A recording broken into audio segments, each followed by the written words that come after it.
and bow to my left. Thank you very much. I will now request all of us to observe a moment of silent prayer or meditation.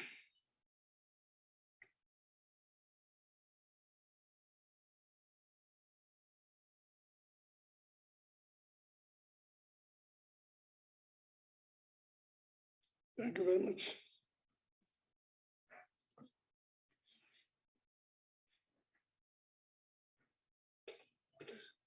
Honorable members,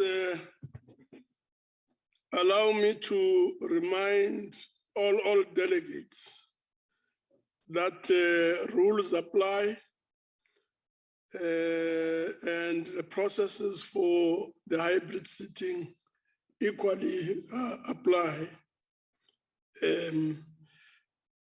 Allow me also to indicate that before we proceed, we need to make the following announcements. Delegates who are physically in the chamber must connect to the virtual platform as well as insert their cards to register on the chamber system. They must switch off the sound of their gadgets and ensure that microphones on the gadgets are muted and remain muted at all times. They must use the floor microphones. They must wear face masks at all times. They must occupy seats marked for that purpose, and at all times maintain social distancing. And just to indicate that this refers to a distance of at least 1.5 meters from each other. Delegates must also switch on their videos if they want to speak and or address the chair. Any delegate who wishes to speak must use the raise your hand function.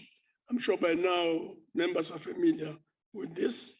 All delegates may participate in the discussion through the chat room. Let me also indicate that there'll be no notices of motions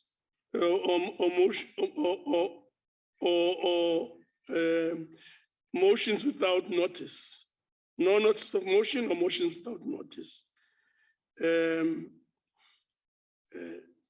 Honorable delegates, before we proceed to questions, I would like to take this opportunity to welcome the Minister of Human Settlements, Minister of Sports, Arts and Culture, as well as the Minister of Water and Sanitation to the House.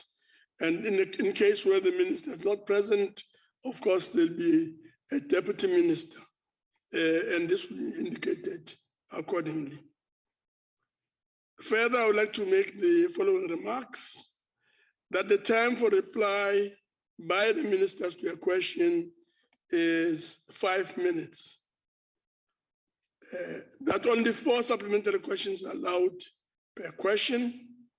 That a member who has asked the initial question would be the first to be afforded an opportunity to ask a supplementary question. That the time for asking a supplementary question is 2 minutes, and that the time for reply to a supplementary question is 4 minutes, as honorable members know. The supplementary question must emanate, of course, from the initial question asked or posed. I will now take this opportunity to call on the Minister of Human Settlement to respond to question number 229, asked by Honorable D. Dango. And just to indicate that this question to the Minister is a question on an incomplete housing project. Honorable Minister. Thank you very much, NCOP Chairperson. Let me greet honorable members and thank you, Honorable Dango, for the question.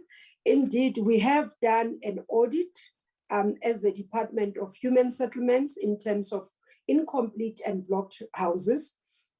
I must indicate though that the work is not yet completed, because what we are finding in various provinces is that you'd find that an incomplete project would differ for why it's incomplete, at which level. Some you'd find them at a very basic level, such as a foundation. Others will have walls, or others will be left with, for example, at a roof level. And part of what we are doing now is to quantify, firstly, the integrity of the structures that are there, whether if it's a house, incomplete house, that is left at a foundation phase, will that foundation be able to carry the structure as you build forward? Or if it's left at roof level, if you complete it, its integrity from the time it was left, whether it will be able to carry. So the quantification in terms of the integrity of the structures, and also the cost associated with it, and whether in those incomplete houses, money has been spent, or what were the reason why those incomplete houses. So that work is ongoing. Our priority now is to be able to say, let's complete these houses and agree to be able to start working on them. We have agreed at MINMEC together with the MECs that we are going to put this as a program of 3 years to be able to complete all those backlog of houses that have not been incomplete, but while dealing with the new projects that we have. That's where we are, Chairperson, but also the issue around the companies that have registered in terms of their tenders as defaulted. This will be in different stages, as I'm saying, that we are verifying information. There's been instances where law enforcement agencies, based on the reports by the Auditor General and what we are required in terms of PFMA, would be already in court. Others are at various stages. So that work is ongoing as well, and continue. Will report publicly once we are confident about it. I can report that there are 2 cases already in public and that would know that specifically relates to projects that are unfinished, that we call unfinished projects. Thank you very much, Chairperson. Thank you very much, Honorable Dango. Thank you very much, Minister, and thank you for your response. What is the role of the National Department in the event that the province or the municipality refuses to act against transgressors, liable and to blacklist such said transgressors? I thank you very much, Minister. Thank you very much, Honorable Minister. Thank you very much, Chairperson. Thank you, Honorable Dango. We do have a responsibility, because when you look in terms of the appropriation, you find that the resources are appropriated to National Department and therefore transferred to the provinces or appropriated under our budget. So we do have a responsibility on the basis of PFMA. One, in terms of providing information to Auditor General, where when we do our monitoring and evaluation and we find that there's wrongdoing, we do have an obligation to report to Auditor General to be able to assist us with the audit.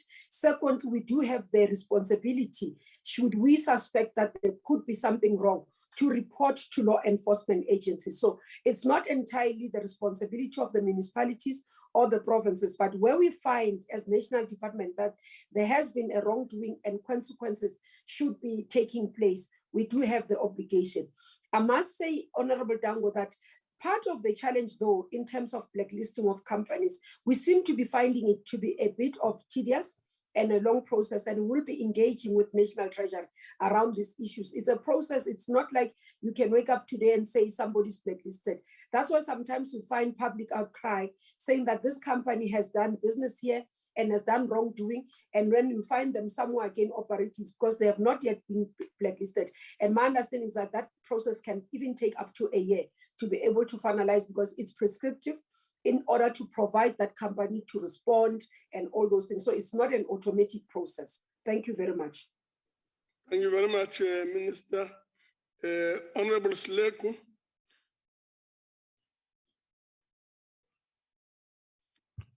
Good afternoon, Chair, and welcome back to South Africa. And I like your shirt, and I hope it was bought in South Africa.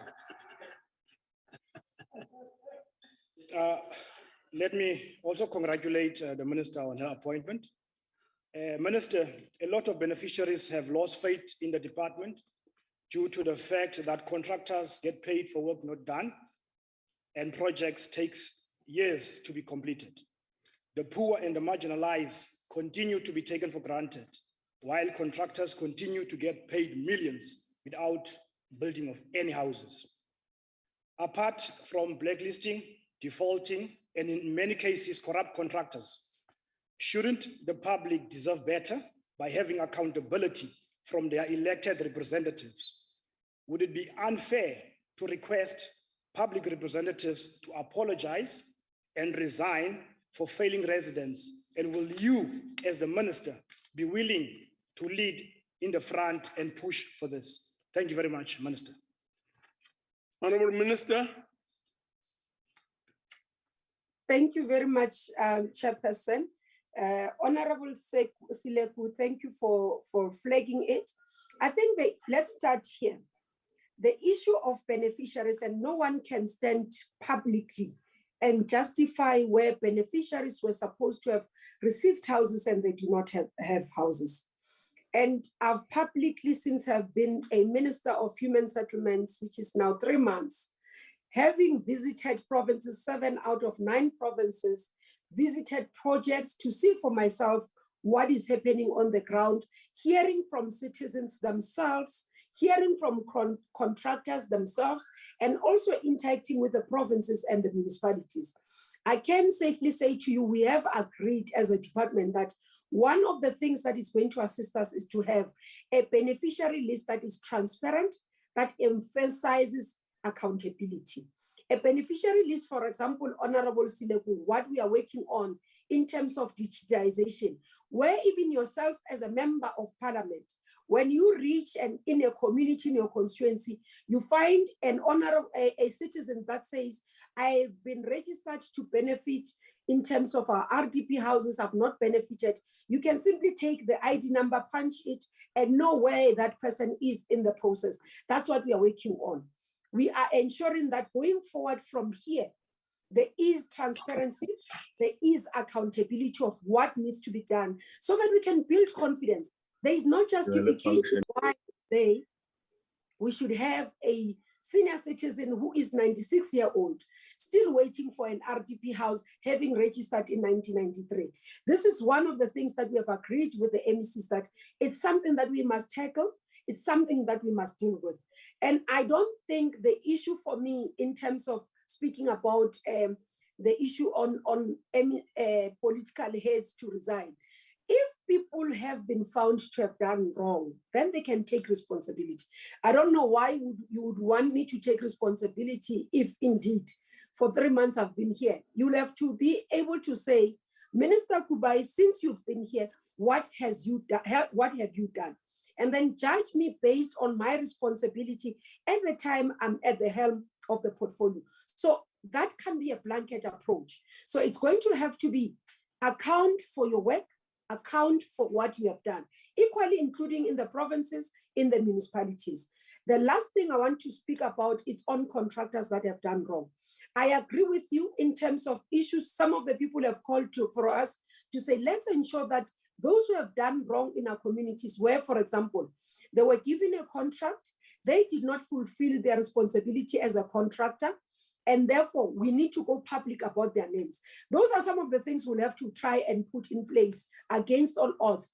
My view is that if it means we go and take, even including their personal belongings, those contractors, so be it. If they lose their houses themselves, because they've taken from the most vulnerable, because I always say to my team as well in the department, these crimes are not victimless. It's orphans, it's senior citizens, it's widows that are left destitute. And you have my support there to say, let's work together as public representatives to hold everybody accountable. And I will do my part to hold those who do business in the portfolio accountable. And that's why we're wanting to ensure that even contract management is tightened. Thank you very much, Chair. Thank you very much, Minister. Honorable Detroit. Thank you, Honorable Chair. Honorable Minister, please indicate if service providers are being used to facilitate the role of middlemen between municipalities and contractors or tenantpreneurs, and if their involvement may contribute or may have contributed to incomplete projects. Honorable Minister. Thank you, Honorable Dudoit. I will have to have specific, I haven't come across tangibly, something like that.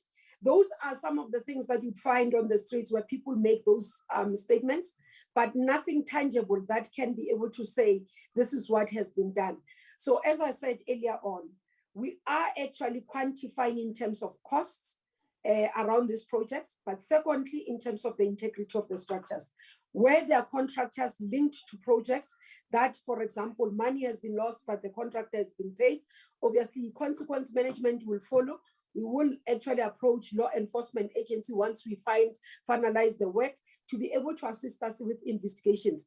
One of the things I'm very clear about, House Chairperson, is that we do not want to see ourselves as the department focused on investigation instead of implementing and delivering houses. So my responsibility as the Minister of Human Settlement is to be able to provide on the services.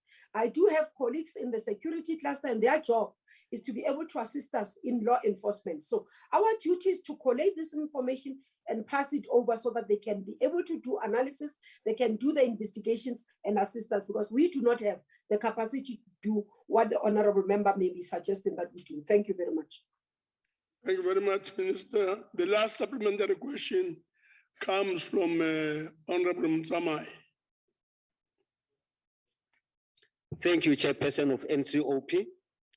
Minister, millions of poor and vulnerable people facing significant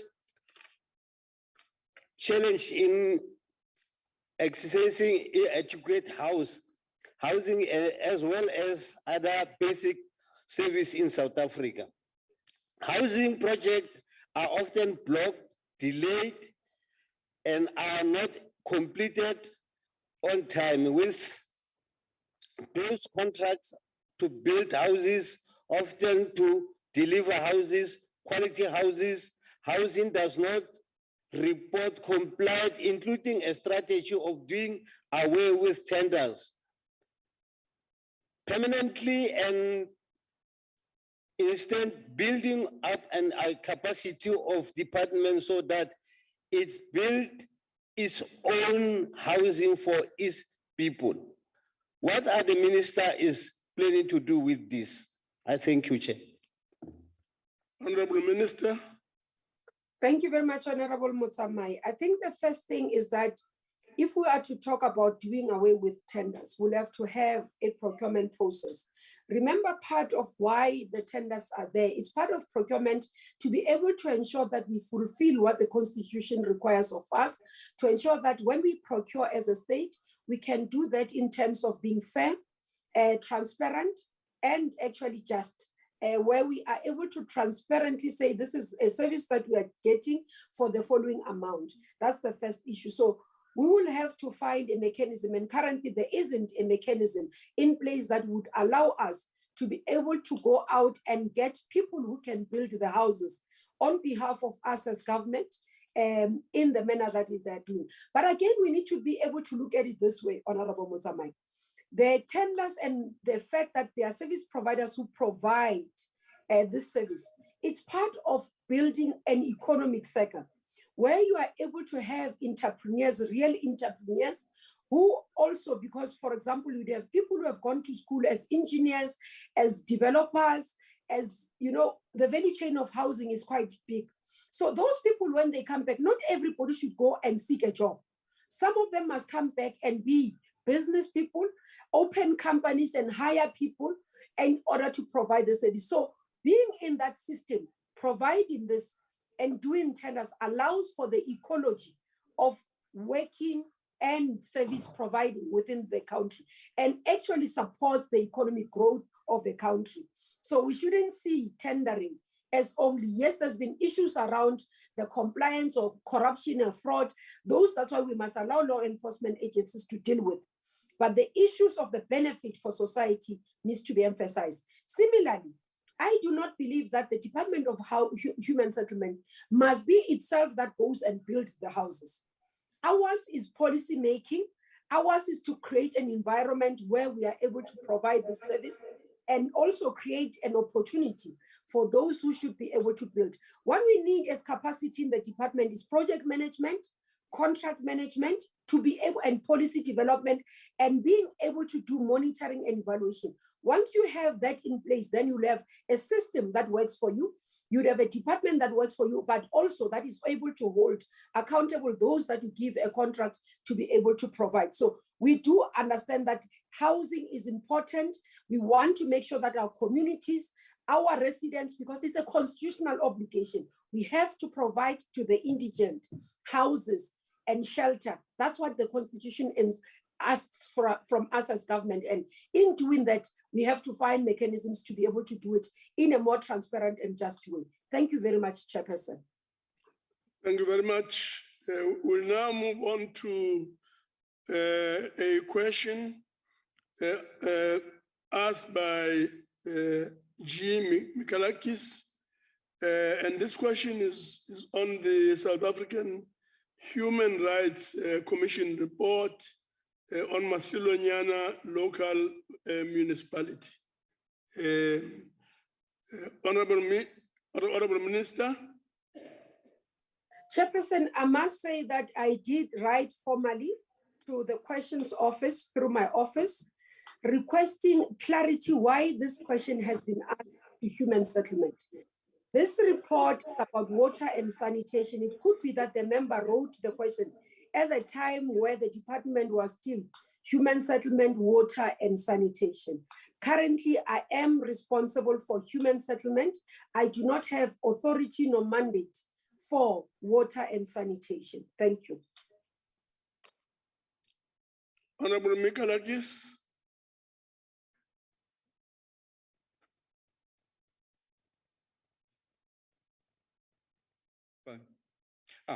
Thank you, Honourable Chairperson. Thank you, Honourable Minister. Minister, I am aware that the report may refer to the Department of Water and Sanitation, but the Human Rights Commission report was requested in 2013 by the DA due to a problem in Joe Slovo Park in Majwe-Mashweu.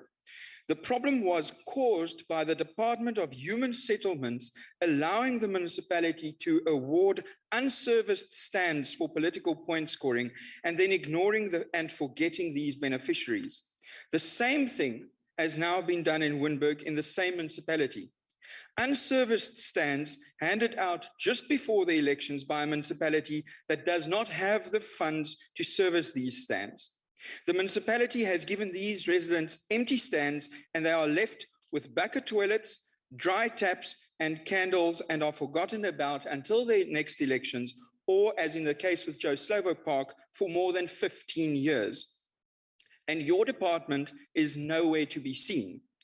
You are all ignoring the human rights violations taking place right under your noses. The department's mandate, and I quote, is to facilitate the creation of sustainable human settlements and improved quality of household life.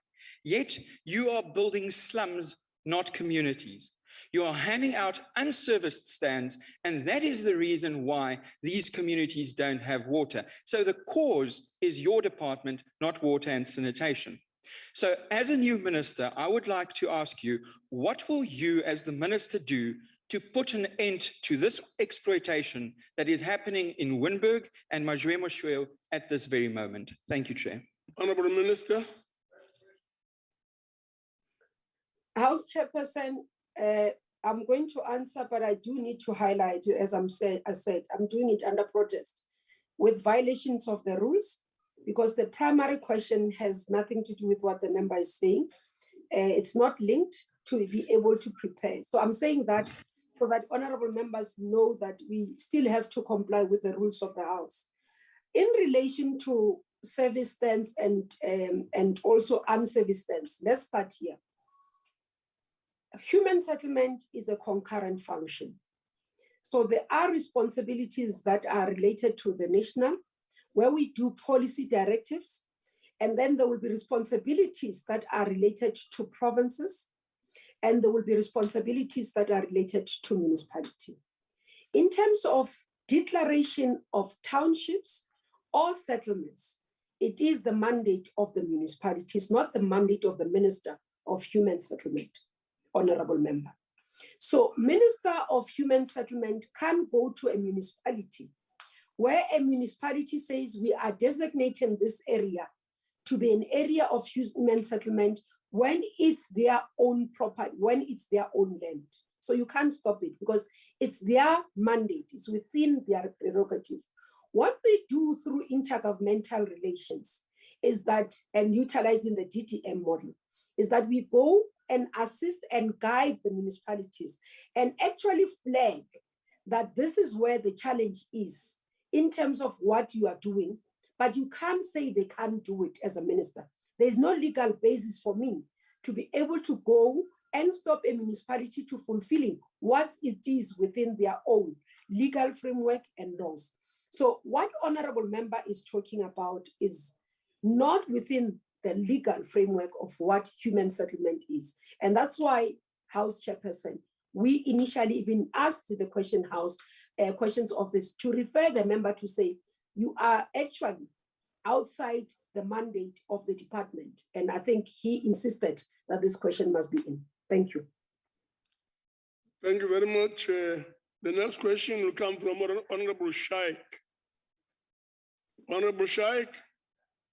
Thank you very much, Honorable Chairperson. And let me perhaps start by thanking the Minister for the response, but also indicate that we share the sentiments of the Minister, because I think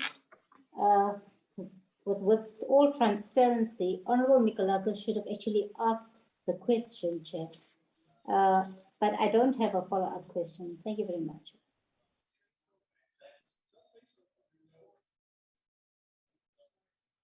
Yes, Honorable Minister.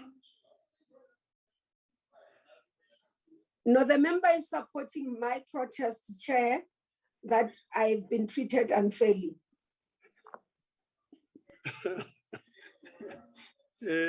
No, thank you very much. Point of order, Chair. Chair, point of order.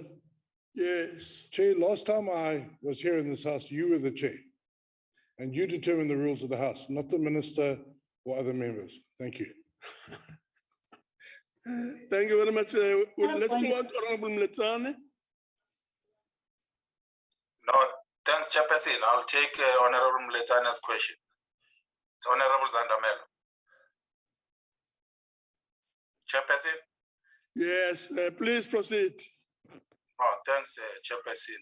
Minister, to which extent has the Masilonyane municipality implemented the recommendations of the South African Human Rights Commission? Thank you, Chairperson.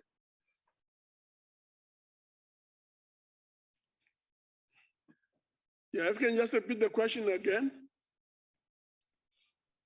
To which extent has the Masilonyane municipality implemented the recommendations of the South African Human Rights Commission? That's the question, Chairperson. Thank you very much, Honorable Minister. Thank you, Chair. I think Minister Senzo Mkhunu will be best placed to answer that question. Thank you.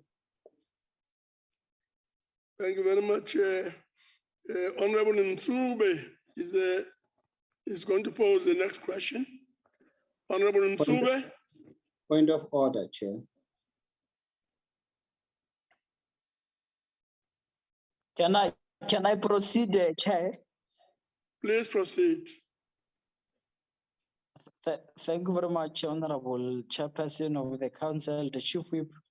Minister, are there any mechanism that the department has put in place to ensure that provinces implement integrated human settlement with all necessary basic services like water and sanitation, where departments build houses? Thank you very much. Honorable Minister. Thank you, House Chair. Thanks, Honorable Nsube. Similarly, the question is not related to the primary question, but I will answer. The department, in terms of its work, has identified areas. Point of order, please. Yeah, what's the point of order, Honorable Rider? Chairperson, once again, the minister is trying to deflect a question which is directly related to the fact that we have integrated, as part of the theme of her department's responsibility. And integrated includes having services. She must. What's your point of order? What's your The, point of the minister must answer the questions and not deflect, Chair. Point of order, Chair. Yeah, no, But that's she is answering, Ryder. That's not really a point of order. Honorable Ryder, we are out of order. Point of order. We'll proceed. Point of order, Chair. Please proceed, Minister. Point of order. Yes, Chair. Yes. What's your point of order, Ted? You see, Chair, my point of order is that the minister is answering questions that are not is being asked questions that are not in the order paper here. So she has raised that in the beginning, that this 2013 question, she assumed that it's a question that is not belonging to her department.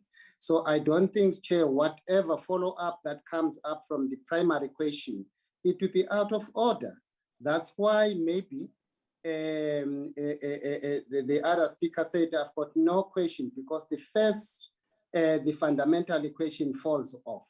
I think, Chair, that everybody who's doing some follow-up in this question is out of order because the minister had to think now on something that is not written as a question that he should have been prepared on it. That's why, Chair, I felt that this question must fall off, is out of order. Yeah, members are making my life a bit difficult because all we're trying to do is to allow for questions to be posed and for answers to emanate from the minister. If members are not happy or if an individual is not happy, that's something else.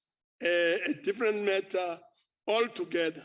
So I'm going to request the minister to please respond so to move on. Thank you very much, Chair. As I said, I will respond to the question. And I think, Chair, I do need to flag that when we come, we do also observe the rules and we expect as well that we should be treated within the rules of the council. Now, the issue around integrated human settlements, it's something that honorable member would be aware that as the department, we have taken serious concern on, and that's why we are no longer called a housing department, but human settlement department. In the integrated manner, we have actually in the process ensure that we have grants that responds to that. We'll start with the human HSDG grant that is responsible to ensure that we can provide the services in terms of our BNG, but also within the urban areas where we have USDG grant that is providing for your bulk infrastructure in terms of us being able to formalize structures together with the municipality. And those grants are directed to especially the metros. And you'd find that, Chair, again, as part of that integrated work, especially in the mining communities as well, will be able to provide such a grant that responds to ensuring that there's integrated human settlements within those. And again, lastly, informal settlement upgrading grant that we have that is allocated to all provinces through our allocations, appropriation allocations. We are able to ensure that we provide the basic services as human settlements. So in working together between ourselves, municipalities and provinces, what we do each financial year, we have provinces putting together their business plans, and then they submit to nationals to say, this are our plans in terms of development of integrated human settlements. And we look at those that they comply with policies, and we allocate and then also allocated funds, and we ensure that those are also approved by the minister. And that's what we use to ensure actually track progress and ensure that we are monitoring what is happening and the implementation thereof. Similarly to the metros, we do the same. They put together their business plans, and we also approve them based on the budget and priority areas. I must say, Chair, one of the things that we have identified as a gap is to say, we currently have the HSDG grant allocating only 2% for bulk infrastructure in provinces or in municipalities, or we can say provinces that do not have, your metros. And one of the things that we are starting to do is to review our grant, what we call grant conditions, so that we can increase the amount that is needed to be able to respond to that, especially for rural provinces, so that we can see the upgrading of infrastructure in those provinces. And that's part of the work. And I hope, member, I've been able to, so it's quite extensive work that we are doing. We can be able to provide even more details in how it's done. And I thought, just to comply with the time, that's how far I can go. Thank you very much, Chair. Thank you very much. The next question is question 230. And this question is on stalling of projects. The question is asked by Bartlett, Member Bartlett, and is directed to the Minister. Honorable Minister. Thank you very much, Chairperson. Indeed, yes, the department has a number of projects nationally that has stalled due to lack of suitable land for human settlements to develop those areas. To name just a few, one, and members would have picked it up in the recent news around the Prasa Central Line relocation project in the city of Cape Town, Mbekweni, PAL in Cape Town as well, Alexander Development Program in Johannesburg, Duncan Village Redevelopment Program in Buffalo City. You would note that some of these projects have started, but are not really yielding the results that we want, because the number of people versus the site and the land we have, it's not equivalent. So as we do the relocation, for example, if you look at Duncan Village, as we do the relocation, then we realize that we need more land, and we continue, and processes continue to do that. So it's mainly around sometimes they don't stall completely, or they don't stop completely, but they move in a slower pace as we are trying to acquire more land. So those are some of the things. And the department, we utilize Housing Development Agency and continue to assist us in acquiring land. And this also based on what we are doing together with in the IMC of Land Reform, that is chaired by the Deputy President, David Mabuza. We are able to continuously look at that. For example, land parcels that are in the hands of the state that needs to be transferred to human settlement through HDA for purposes of human settlements, Chairperson. So that's part of the work. We have specifically in Cape Town, because the question also asked in Cape Town, identified land for resettlement as outlined above, including persons who occupied state land in Cape Town, including communities that are settled along the railway lines in such as Philippi and surrounding areas, drift sands, nature reserve, and others. Some of the other targeted informal settlements will include around the airport precincts, Khayelitsha, comprising of the Tsunami, Vuk'uzenzele, Ngxaxa, Barcelona, Europe, Lusaka, Kanana, Thabo Mbeki, Victoria, Mxake, Silvertown, BM section, and Taiwan. Thank you very much, Chair.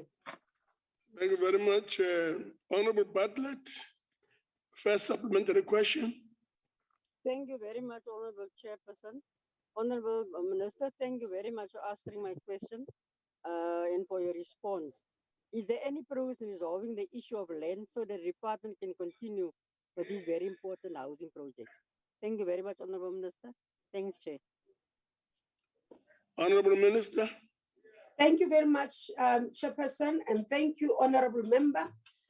Indeed, there's quite a lot of work, as I say, that is being taken by the Land Reform Committee, where we continue to look at the land that is owned by state, and we're transferring it.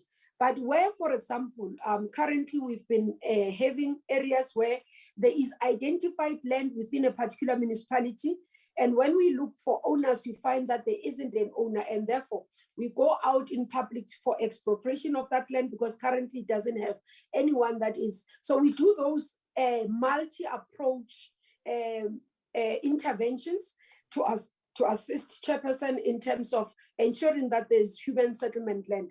But I must say, part of what is challenging is when you find people going to put themselves where it's actually dangerous, and therefore we are not able to respond urgently, because it involves the local government, the municipality must be involved.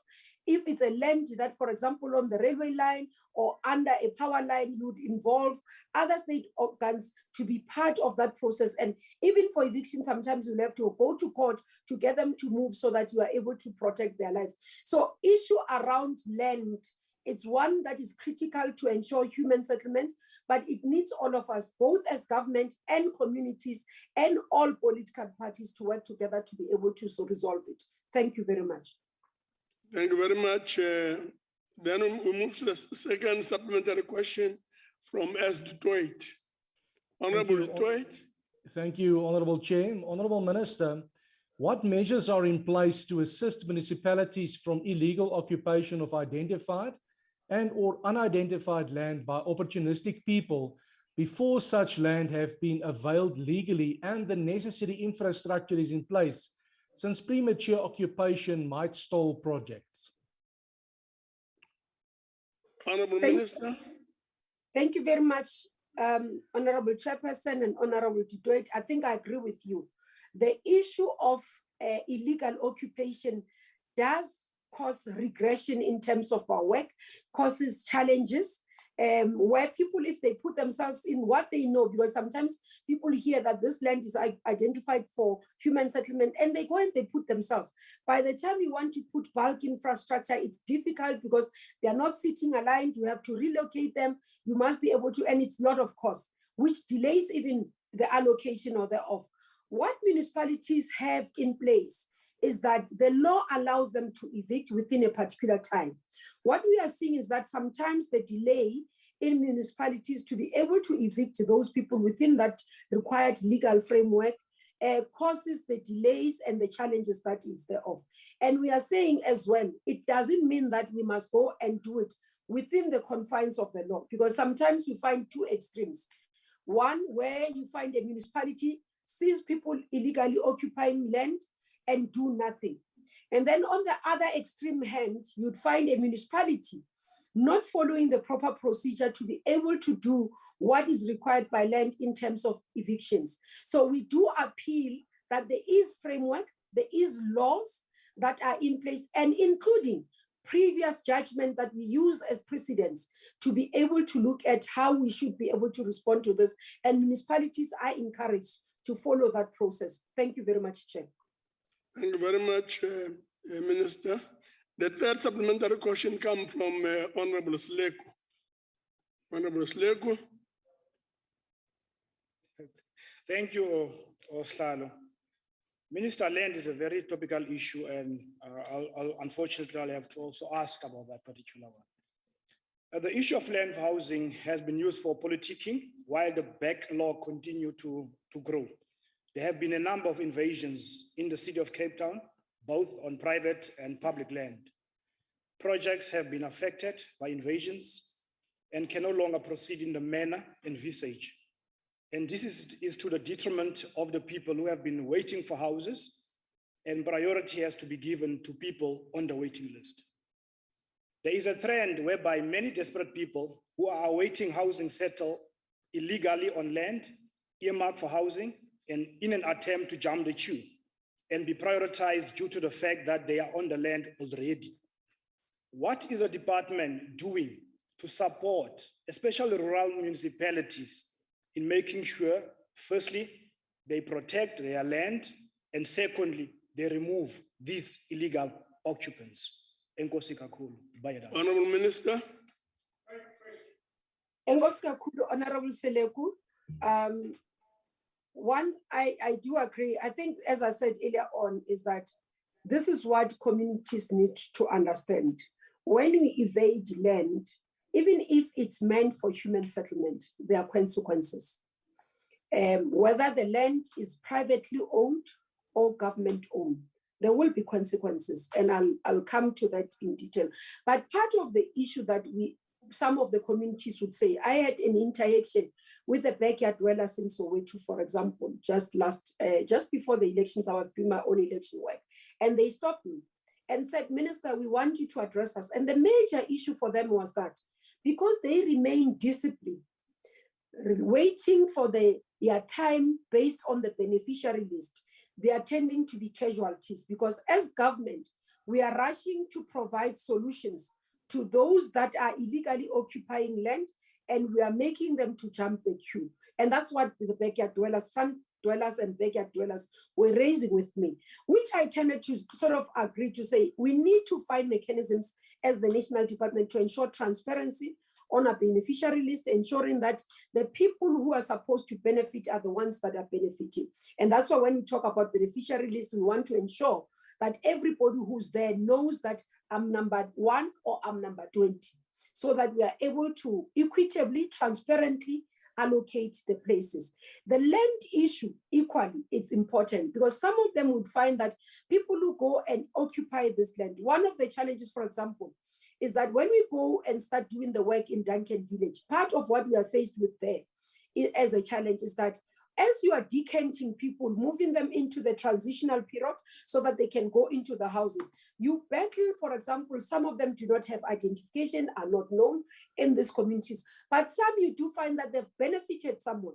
So somebody would have received a RDP house, then they rent it out and then they move into this area. So it's a work, hence I'm saying, Honorable Member, it's not what only the Department of Human Settlement can resolve. It needs all of us as society. One, we will do the policies as the department. We need to put in place the systems that supports the redistribution of land for human settlements. And when we get it, put the infrastructure that is needed so that we can support the areas. In supporting the municipalities, as I said to Honorable Tutoit, municipalities, there's laws and there's prejudgment, predecessors, what we call prejudgment that are, we can call, they're doing precedents that you can utilize as a municipality to be able to protect your land for right purposes. Because once it's illegally occupied, then it's a problem. You are going to have to battle with issues of relocation. The Constitution Court said, if you are relocating people that have been staying in a particular area for a particular time, you have to find alternative accommodation. So those are some of the problems. But equally, from our side, an intervention is that sometimes we need to look at those that, for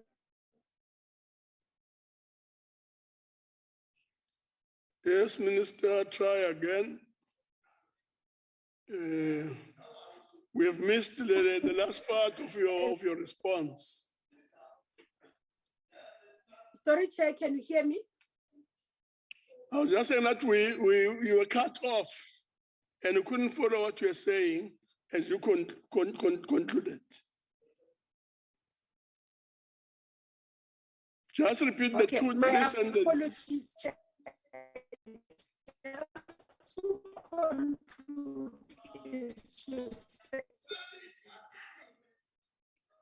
Yes, we have a problem there with the communication, and I'm sure the minister will come back to us. But the fourth question comes from Honorable Mukause. Honorable Mukause. Honorable House, Yes. I'm going to ask the follow-up question on Member Makausi's. Not available. Please proceed.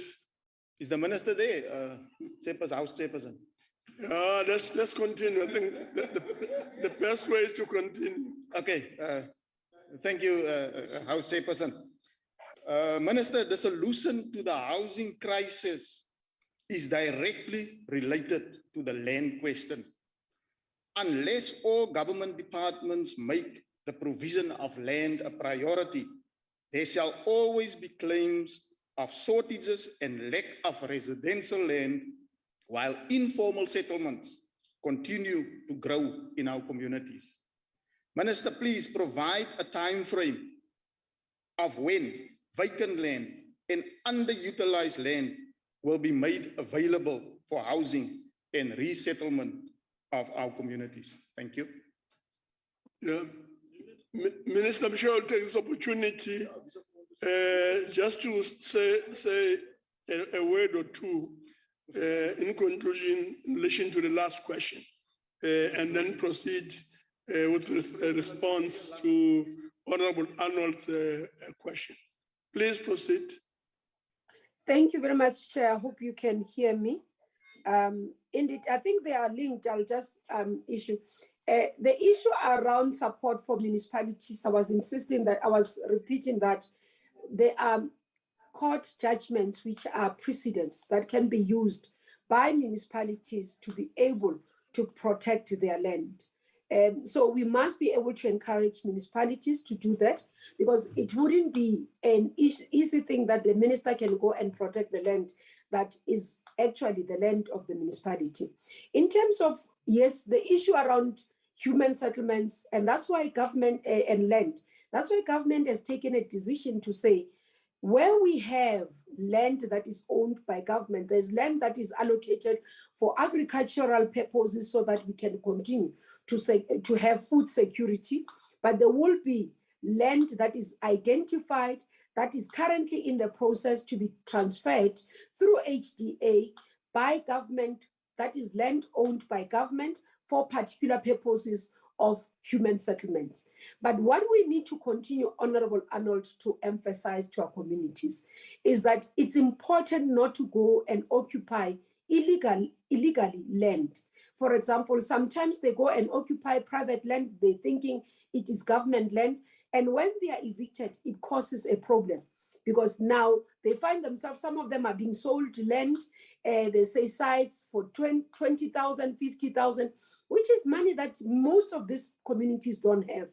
So we continue to advocate proper processes and proper channel of acquiring of sites by communities, because they are finding themselves at the hands where sometimes somebody who goes and evicts them, because that's their property, that's their land equally, and therefore we find ourselves at the back foot having to find mechanism, even municipalities having to find alternative accommodation for them. So we must work together to be able to resolve this. It's not an easy challenge, but we can achieve more if we are doing together and we are working together. Thank you, House Chairperson.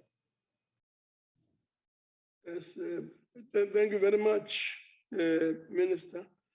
The next question is question 208,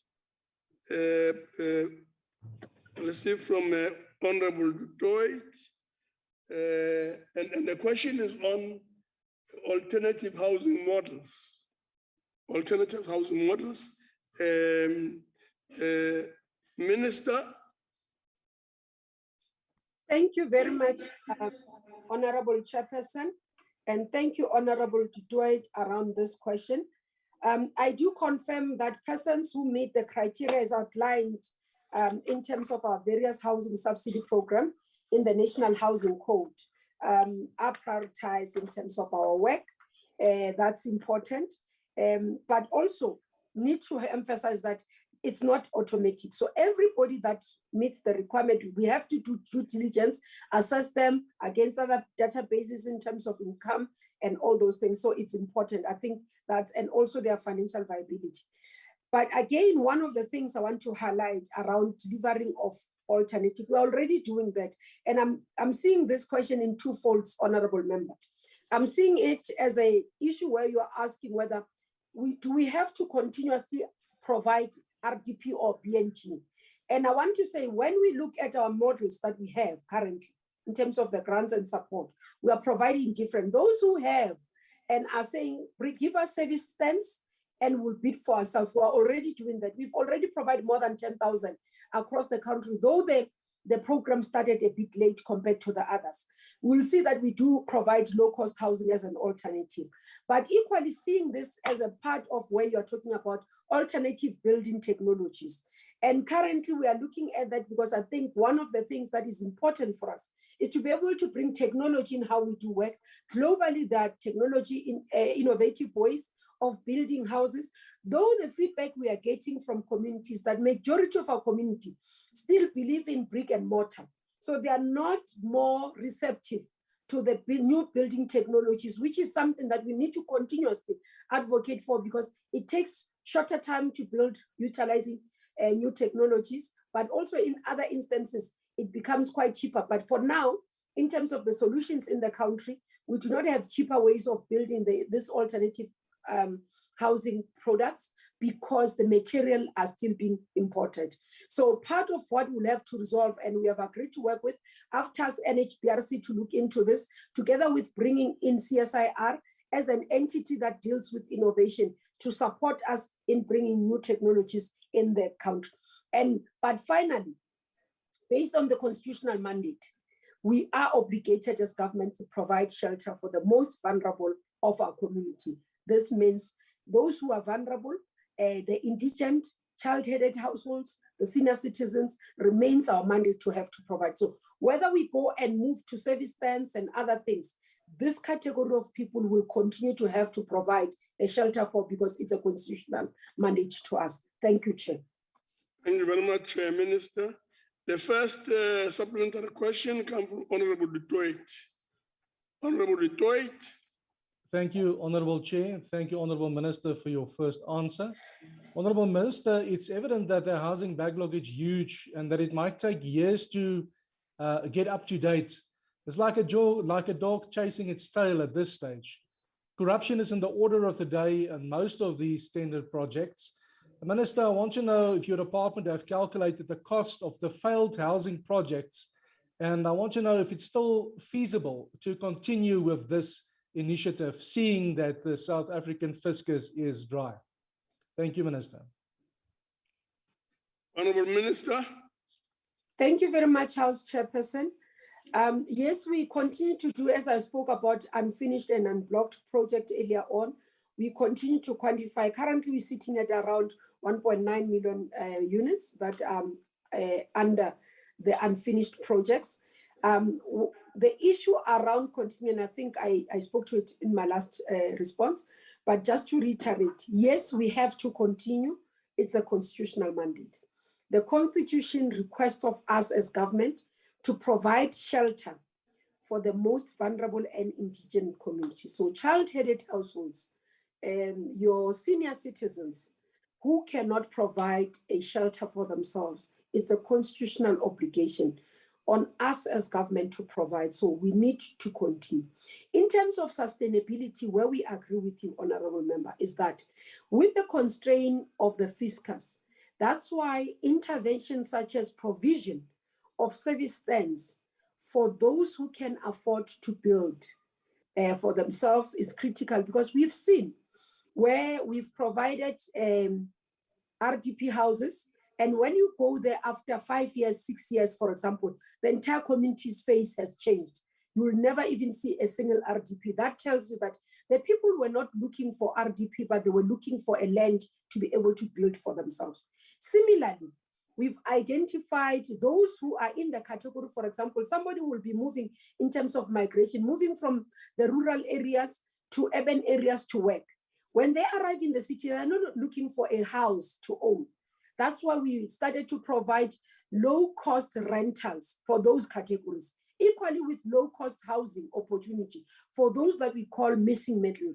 So integrated approach for different needs in terms of citizens remains a key solution that we must support. Thank you very much, Chair.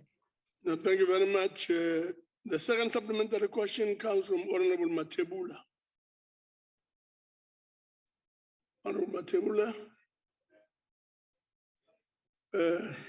Thanks, Chair. No, I'm sorry, Chair. I will take the next question. It's honorable.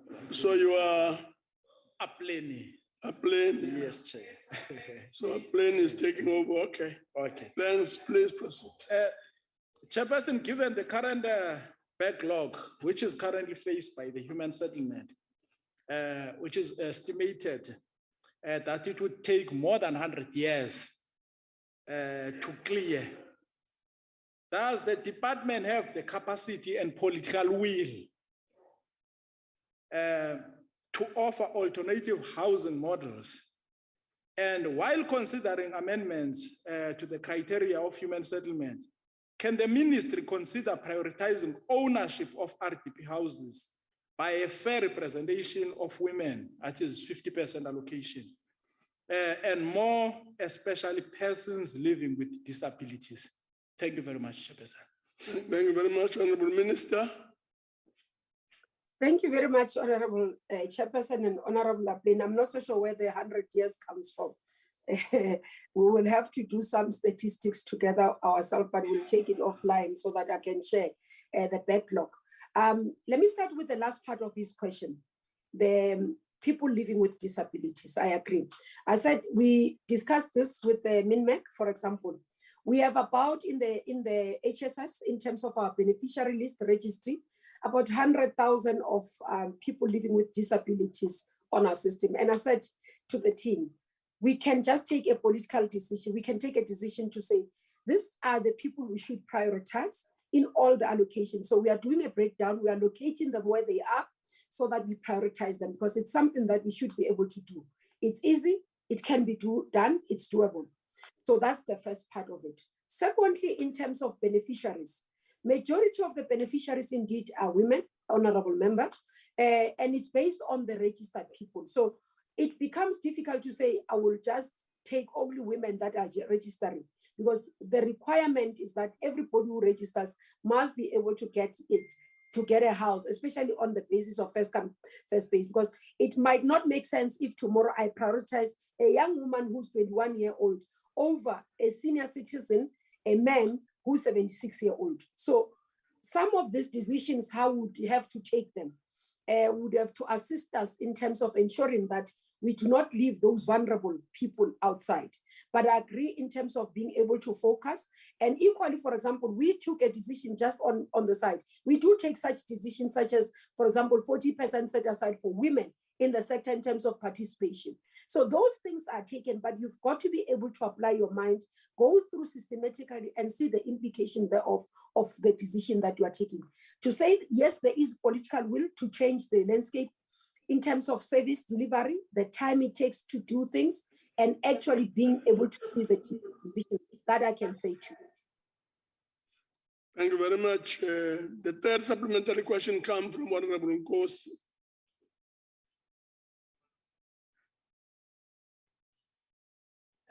Thank you very much, Honorable Chair. Greetings to the Minister, your good self, and everybody in presence. Honorable Minister, thank you for the response that you have given to this question. Honorable Minister, we know that there has been a decrease in the budget of different departments because of the financial position of the country. Honorable Minister, how does this cut of the budget affect the department in providing housing? Thank you very much, Chairperson. Thank you very much. Honorable Minister, your response. Thank you very much, Chairperson, and thank you very much, Honorable Nkosi. I think the first thing is to also indicate that, yes, the budget cuts are impacting negatively on us, though we do understand the conditions and the context that this are done. One is that we have done an evaluation. We will have a shortfall of about 62,000 units in terms of the MTF based on the budget allocation. Whether we'll recover the budget later is something else, and that's why we're looking at creative ways and mechanisms that we can be able to close the gap. One, again, in terms of making sure that we do partnerships that can come on board that reduces this burden on us as government. So when we do our budget next year, we'll be able to announce we are currently embarking on a very aggressive approach to bring in partners that can come and work with us to provision of human settlements that will ease the burden from our side. But secondly, another thing, House Chair, that I need to upfront acknowledge is that so that it's not like we're blaming National Treasury. We ourselves as the portfolio and the sector have not been performing up to the scratch that we needed to, I must say upfront. So we've had incidences where money had to be rolled over or money had to be taken back from us as a sector. And part of what we are doing now with the MEC starting from today, we were sitting as well, our first MINMEC, and we had to go through the performance. We've agreed before we go to December again, holidays, we are going to have another meeting just to zoom into the performance and see how do we deal with the recovery in ensuring that going forward, we do not see money lost by the sector, because the need out there from our communities, from the people is very, very strong. People are looking forward to receiving their houses, to receiving their services based on what our mandate is. And there isn't a room for us to be able to return money to National Treasury. Thank you very much, Chairperson. Thank you very, very much. The fourth and the last supplemental question comes from Honorable Sleko. Baie dankie, achtbare minister. Minister, ongelukkig is die uitrol van behuisingprojekte My apologies, can I put my translation first? That's the only language, House Chairperson, I still battle with. I'll be very slow. Okay. Minister, die uitrol van behuisingprojekte is ongelukkig baie stadig, so stadig soos 'n skilpad.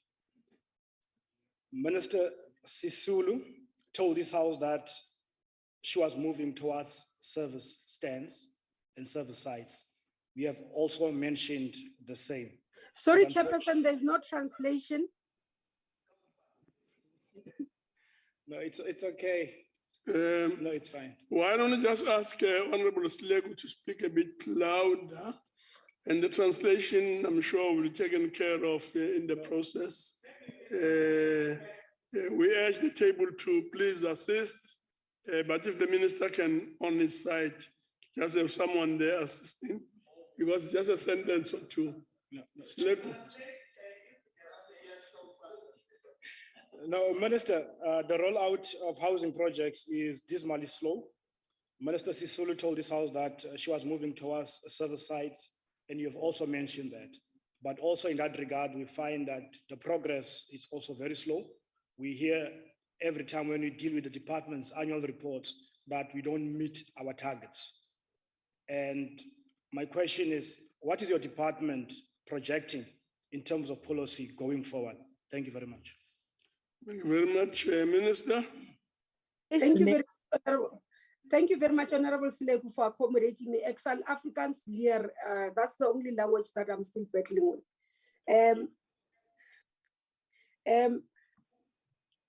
Just to indicate, yes, indeed, the issue, that's what I'm talking about. We have taken a decision as collective, myself together with DM and our MINMEC colleagues, MECs across the provinces, to say there is a need for us to pay attention to performance. Performance in terms of the budgets that we have, performance in terms of the targets. And indeed, the issue around moving to service sites is one of the areas of intervention that we're paying. And as I'm indicating that we so far since the decision and what my predecessor has announced that we'll move to service sites, already they've done about 10,000 service sites that have been handed over. And for this financial year, we are doing the audit. The audit will be able to report just on this financial year. Those are other years, not this financial year. Once we've done that, we'll be able to say, this is how fast we can do. And we do believe that the informal settlements development grant, will also assist us to fast track this area of work as we have planned, Honorable Member. Thank you very much. Thank you very much, Minister. We'll now move on to the next question, which is question 226. This question is on action regarding tender fraud allegations. Action regarding tender fraud allegations. Question posed by M. Seleku to the Minister. Minister? Thank you very much, House Chairperson, and thank you, Honorable Seleku. In relation to the allegation or the issue around fraud and all that in the temporary residence units, this I'm assuming and correctly it's Talana in Limpopo. I have met with the SIU to receive a report. I have met with HDA at the time it was the administrator before we appointed the board, but I've also briefed the board about it. The first issue I want to say is that firstly, when the matter, the report was released, there were 3 officials that SIU referred for DC. Out of those 3 officials, 1 resigned, 2 were taken to DC, and they've received final warnings. And then when at the time they met with me, the SIU referred additional 3, that the process is still in place for them. Then in terms of the service provider, the SIU went to court and opened a case. The last hearing was on the 4th of November in Limpopo. But also what they are trying to do is to recoup the money that has been paid to the service provider.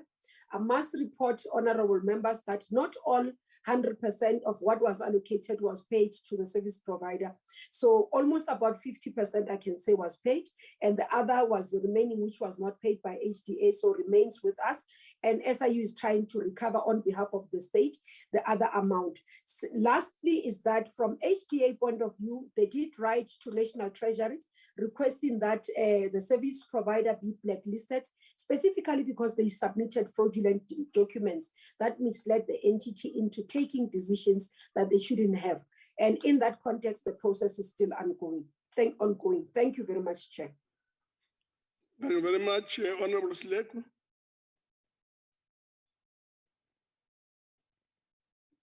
Mandibulele, Mphathiswa. Minister, I appreciate your giving us a report in terms of people that have been action taken and cases open and disciplinary hearings. But Minister, year in and year out, we hear stories of people involved in corruption, but ngelishwa, askaboni nomnye, onxibe overall as the orange, obanjwai. Remembering Limpopo is still reeling from thousands of gogos who lost their life savings with little action taken against those in red behind me. It seems that, Minister, your party and those in red are natural coalition partners by increasing the residents of Limpopo. How is it? Well, honorable members, order. What is your question? What is your question? I guess everyone understands that a bit of heckling does no harm. But if you drown the speaker and the speaker can't be heard, then there's a problem. Please proceed, Sleko. Yeah, my question to you, Minister, is how is it possible that we continue to only hear lip service about fighting corruption and never see action? When are we going to see more people going to jail wearing, the orange overalls? Because we see every time, whenever there is corruption, people tell us about cases have been referred, but not all cases have been referred. And the trant van who owns corruptie beveg is dieselfde as 'n skilpad. Baie dankie. Thank you very much, Honorable Minister. Thank you very much. I think firstly, honorable member is misplaced on the coalition. The last time I checked with the outcome of the local government, his party was voting with those that is condemning currently. They didn't vote for us. So they can't be coalition with us. Of course, yeah. Let's start here on the issue of cases being opened and action. We can do so much from our side. Remember, we are a constitutional democracy. Now, the law and the constitution says, as the executive, we cannot interfere with the judiciary. So once a process has been done from the executive and it's handed over to the judiciary, the executive has no authority and neither can it go and dictate to the judiciary how they must run the course. So I think that's the first thing I need to say. We will do our part and we continue to do our part. There are quite a number of cases, honorable member. Maybe you are not aware. Means la ukuthi abantu bayavela khona enkundleni la ukuthi sihambile sayocela bomthetho ukuthi sicela nisincedise nayi imali imkile singuhulumeni kaKhongolose sathi ukuthi hayi apha besifuna ukwakhela abantu bakuthi izindlu kwacaba ukuba khona abantu balesandla semfene singenile abantu abanento yokuba bayaba babela uhulumeni wethu babela abantu bakuthi. So sihambe siyovula amacala ukuthi sincediseni nabantu bomthetho ukuthi nibabophe ningagcini ukuthi bavele enkundleni mabahambe bayonxiba ezo overall ezileni. Andikwazi ndingomphathiswa ukuyobayenza ukuba banxibe ezi overall.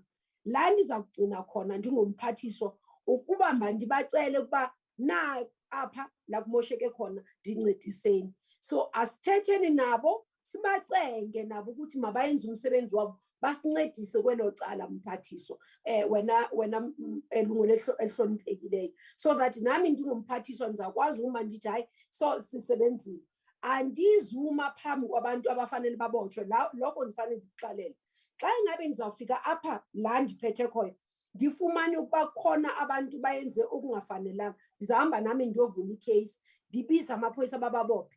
But ukusuka apho ukuya phambili umthetho wezomthetho abantu abamamantshi nama-judges. Ndiyabulela sihlalo.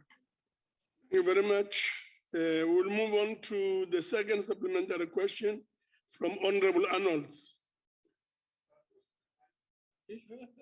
Voorzitter, baie dankie vir die geleentheid. Ek dink is net die blou wat elke keer, jaar na jaar, wanneer daar elections is, dan val hulle, dan kom hulle af, hulle daal, en die rooi gaat net op. Minister. That's correct, that's correct. The tender process. Please proceed. Thank you, House Chairperson. Minister, the tender process requires high level of attention from government to ensure that it does not fall prey to fraud and corruption. Such attention to detail has been found lacking under the current Liberation government as the tender system continues to breed looting and corruption.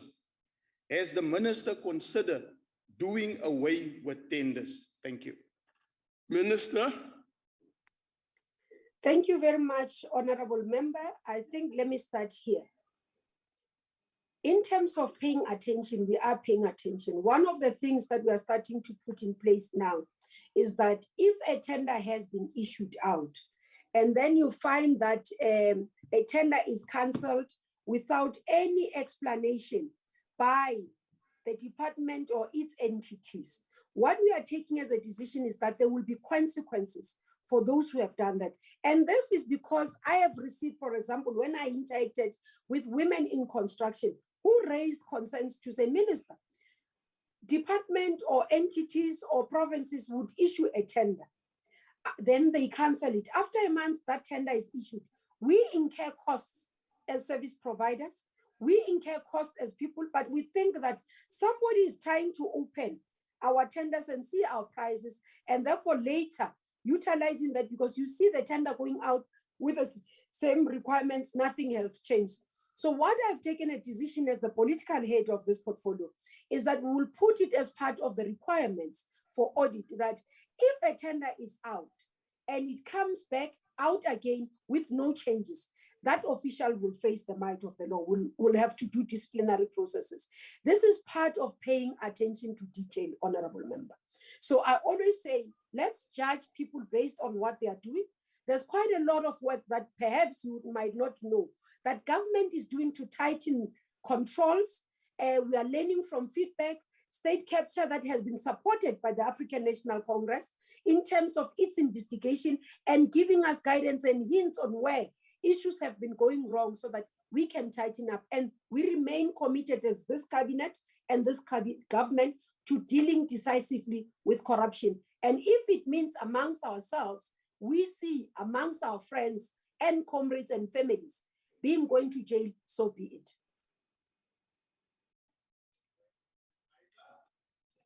No, thank you very much, Minister. The third supplementary questions come from Honorable Detroit. Thank you, Honorable Chair. Honorable Minister. We can't hear you. Yes, try again, Honorable Detroit. Honorable Minister, can you hear me? It's even worse. Yeah. Try again. Slowly, slowly and speak to the mic. Please. Honorable Minister, when last were tender corruption investigated in the other 8 provinces? And do you have any details on that? I know this question is posed and refers specifically to Limpopo, but with regards to the Housing Development Agency, are you tending to the other 8 provinces as well? Minister. Thank you very much, House Chairperson and Honorable Detroit. Based on the investigations, we'll deal with them as they come. Currently, we do have 2 cases in the courts in relation to human settlements, honorable member would know, in Free State. So those are the 2 currently. We do not have anyone that is currently in front of the courts that have been brought into my attention, though we do have it specifically on corruption. It could be on other issues around beneficiaries and others. And then we follow in terms of that. We take from recommendation, but we also learn what is it that we can do to improve on our systems and also make sure that we tighten control. In relation to SIU work, in terms of other areas, the last report I saw that related to Gauteng did not have any recommendation. They did not think that there was corruption in that process, but the work was still ongoing. So as in when they do their work, and if they do bring reports that suggest that there is a wrongdoing, we'll definitely deal with that decisively. Thank you. Thank you very much. The 4th and the last supplementary question comes from Honorable Mthethwa. Ngiyabonga mphathiswa. Ngiyabonga mphathiswa, sibonge nempendulo yakho losinikeze yona. Mphathiswa, ngicela ukwazi ukuchazile nokuthi laba be-HDA labanye bakhona usubayisile enkantolo ubathumele nakubo ukuthi kwenziwe ama-legal processes kubo bonke laba bebenza i-fraud bathola imali ngokungemthetho. Ngicela ukwazi ke minister ukuthi ingabe khona yini indlela yokuthi itholakale phela le mali bebayithole ngokungemthetho ibuye kwi-government. Ngicela ukusicacisele lapho minister usuyiphendulile leyo uqala yokuthi usubayisile enkantolo une process yokuthi ubophe nabanye labasele ngaphandle. Ngiyabonga mphathiswa. Honorable Minister. Mangibonge sihlalo, ngibonge nokulilungu elihloniphekileyo Honorable Mthethwa. Angisho ukuthi ngempela labo elukuthi kuyayenza ukuthi uthola ukuthi imali seyikhokhelwe kulaba abamoshile. Yebo, kuneyindlela uhulumeni akwazi ukuthatha imali back. Asisho kule yasetalani, sisho ukuthi ngempela iSIU iyasisiza njenge entity ekwazi ukuthi yenze lokuthi yolanda imali leyo ukuthi soyithathiwe from project. Lokhu ngithanda ukuchaza ukuthi ngempela kule mali yasetalani i-service provider beyikhokhelwe u-50%, more than 50%, and then logo kunye besakusele kwi-company yethu eyi-HDA. Logo sekhokhelwe i-SIU ise phezu kwako, bazama ukuthi bakuthole back bayise enkantolo for lokho. Yilokho sifuna ukukwenza kuwonke amacala akhona mhlonishwa ukuthi la ilukuthi ngempela kuyayenza ukuthi abantu sithi sibacelile ukuthi mabasilekelele suhulumeni sibanikeze i-contract ukuthi bakhela abantu bakithi izindlu bahambe bamoshe bathatha imali. Esikushoyo suhulumeni sithi sizobuya siyifune leyo mali ngendlela ezifanele through inkantolo ukuthi basitholele yona. And if ukusho ukuthi umuntu ngempela uzoba seyicedile le mali mhlawumbe wakhila izindlu wathenga imoto so hamba sithathe lokho kwalonzona lezo imoto nalezo zindlu ukuze sithole imali kahulumeni ngoba imali yesizwe le akusiyimali kaKubayi, akusiyimali yasekhaya or imali yethu abantu ababaholi. Imali yesizwe efanele isebenzele umphakathi wethu. Ngiyabonga. Akusilo ifala kamthetho. Thank you very much. Minister. The next question is question 231. This question is on migration of persons from rural areas and or small towns. Migration of persons from rural areas and or small towns. This question is asked by Honorable Mkiva and is directed to the Minister of Human Settlements. Minister. Thank you very much, House Chairperson, and thank you, Honorable Mkiva. Just to indicate, yes, the issue of rural migration or urban development is one of the global phenomenon that we continue to be dealing with, not only in South Africa, but globally. So inter-provincial and intra-municipality migration continues to happen. And part of the patterns you'd see with the statistics South Africa, when they release migration patterns, they will show that we are seeing quite a number of growth in terms of urban areas. And this is because most of the people will come seeking for better opportunities. Now, part of what we have done as this department was to gazette 136 priority human settlement and housing development areas that are meant to deliver houses aligned to all national, provincial, and municipal sectors. This is including, we are ensuring that they are funded and there are implementation plans. This also assists us to crowd in funding. For example, when we do mega programs or mega projects in urban cities. And also we have been able to provide as government urban grants for the urban areas so that they can be able to provide solutions for these areas.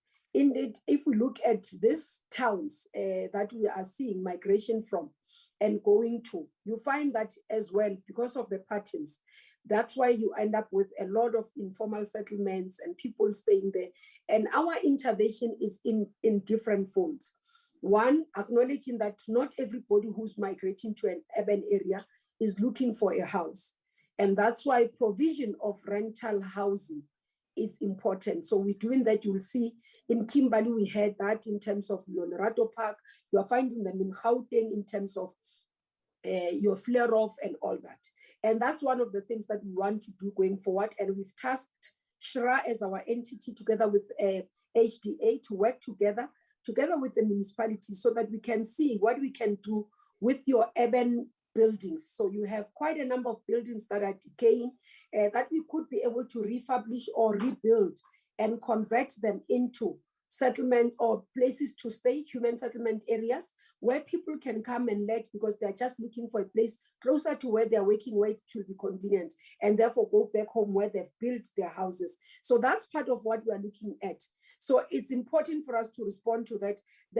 The informal settlement grant as well, it's also taking into cognizance that, for example, I might be coming from Limpopo. My parents are the ones who own a house. As I migrate to Gauteng, for example, I start thinking that I'm no longer going to Gauteng. I'm going to need a settlement in Gauteng. And therefore, some of these people, that's the people that you tend to find ending up in the informal settlement. So formalization of those settlements, provision of adequate housing is important. So this one, Chair, is quite detailed in terms of what we are doing, and also in terms of the medium and long term. It's your integrated human settlement plans that we've got in terms of medium-term strategic framework that we have and the targets we've put, together with the informal settlement upgradings and together with the budgets that we've put allocated to be able to respond to this, and also the responding in terms of low-cost housing, but also rental within areas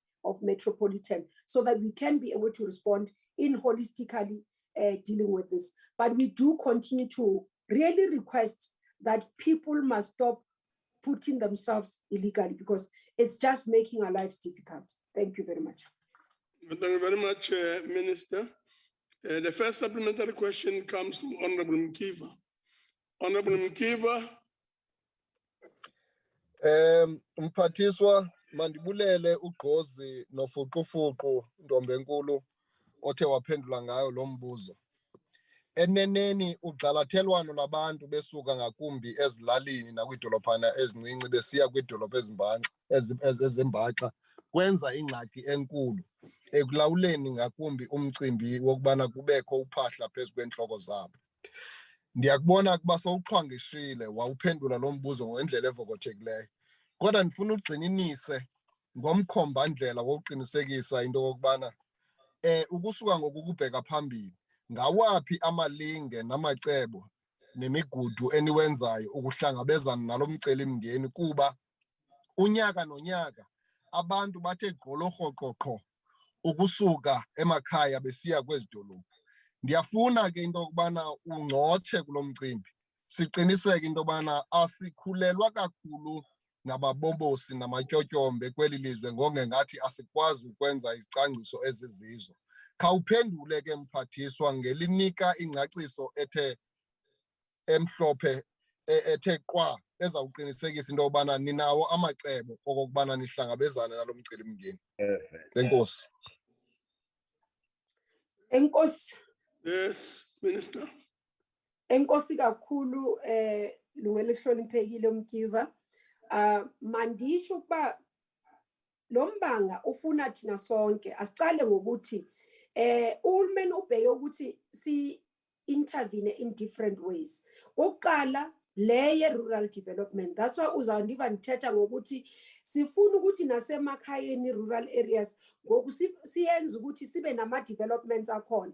But lokho kuzasinceda xa ngabe ukuthi abantu basemakhayeni nabo bayafumana imisebenzi ngoba basuka la emakhaya bayofuna imisebenzi. So kufanele sibambisane kule district development model njengama champion okunye sifanele sikwenze baphathiswa bonke kanye nathi siyamalungu woshamthetho ukuthi masiqiniseke ukuthi omasipala nabo banayo lento ibizwa local economic development ngoba izasinceda kakhulu ukuthi sikwazi ukuthi abantu babe nemisebenzi labahlala khona lababuya khona so that the migration sikwazi ukudilisha nayo.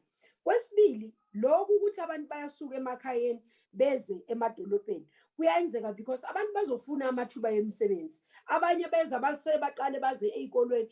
Omunye oke wahleka mphathiswa xa ndithi omunye usuke eze esikolweni wafumana umtshado khona apha akasafuna ubuyele emva. Abanye basuke empela emakhayeni azofuna intombi apha aphinda angasafuna ubuyele emva. Zizathu zokuba abantu bahlala emadolobheni ziyahluka.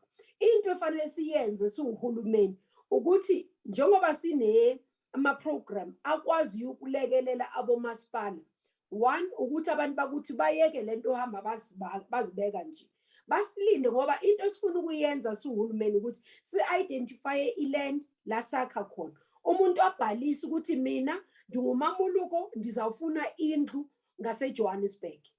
Andiphangeli ndihlezi. Bese uyayifumana xa ngabe ungafuni indlu uzawufuna ukuthi mawurentishe ukwazi ubhalisa ukuthi hayi mina le ndidinayo urentisha because ndisuke ekhaya ukhona igumbi lami pha ekhaya andifuni uba nomzi eGauteng.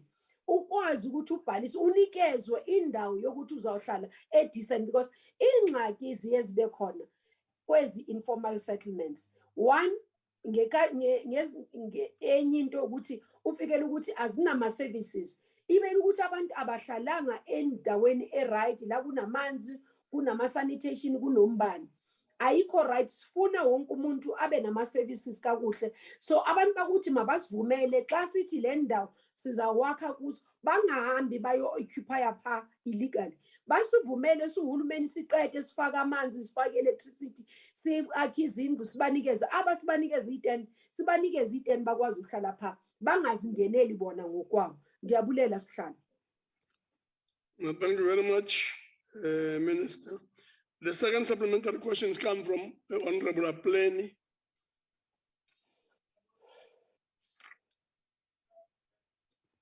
Housing challenges faced in South Africa are widespread. Informal settlement and lack of adequate housing remains permanent makers of poverty, inequality in our societies, with thousands of people living in inhuman and degrading conditions in informal settlements. Now, Minister, sidla ngobona kwezinye indawo umzekelo pha ngaseMonde Airport besibonile last year that abantu bakuthi xa bekwazi ufumana umhlaba kwezinye indawo baye bakwazi uzakhela izindlu bakwazi uzinceda kodwa amaxesha amaninzi uyifumanisa uba naba sebethe bazizamela xa ingenelela urhulumente ke ngokuthi hayi bawufumene ngendlela engekhoyo mhlawumbi umhlaba lo ufike kudilizwe izindlu zawo. Enye yezinto endicela uyiqonda Minister ukuba ngabana ingaba kwindawo apho urhulumente ebona ukuthi abantu bakhona bakuthi bayakwazi uzizamela ukuthi mhlawumbi bazakhele nokuthini. Urhulumente ukaconsiderishe na ukuba ngabana abone ba aba bantu sebehlala kulomhlaba masesibanika lo mhlaba bakwazi uzakhela sebezama uzakhela instead of kuvele kudilizwe izindlu zabo zibe ziyaqetywa. Ndiyabulela kakhulu. Thank you very much, Minister. Ndiyabulela sihlalo kulombuzo nakumhlonishwa uApleni. Ingxaki anqale apha ingxaki honorable member ukuba Kuyafuna ngesinye isikhathi ufumane ukuthi abantu bazibeke emhlabeni ongasiwa kahulumeni. That's why uzawufumana umuntu ahambe aye court ayofumana eviction letter ukuba labantu mabasuswe and then base bayazadiliswa ke. Akusingase airport nje kuphela ikhona nale yase Gauteng ngase Pitori. Mase sifunisisa kahle siyafumana ukuthi cha umhlaba it's a private owned land. Umhlaba obelonga kumuntu olukuthi uhambile waziyela ecourt wafika wathi abantu bahleli emhlabathini wami ndicela basuswe icourt yamnikeza imvume yokuthi mayibasuse wahamba wathi ubanikezile inotice ukuthi mabasuke bangasuki wafika negandaganda ke wabasusa. Now makunjalo uhulumeni akakwazi ukungenelela lapho. Ziningi indawo sikwazi ukungenelela yiko sicela abantu bakithi ukuthi bangahambi ngoba into ekhona wena tatu uplane mhlonishwa uplane is that khona umuntu othatha imali kulabahlali ongafanelanga nokuthatha imali. Na umuntu uyazi ukuthi lo mhlaba aso wakhe ahamba ayothengisa lo mhlaba o 10,000 o 20,000 labo ke sifuna baboshwe mhlonishwa ngoba bayamosha ibona abathatha badlale ngabantu bakithi ngoba bayababona ukuthi bahluphekile. Into esifunayo thina kakhulu sohulumeni and umlayezo engifuna ningincedise njengabahlonishwa ukundlulisa kumphakathi ukuthi umphakathi ungavumi ukuthengiselwa umhlaba bangazi ukuthi lo muntu othengisa lo mhlaba owakhe na unamaphepha na.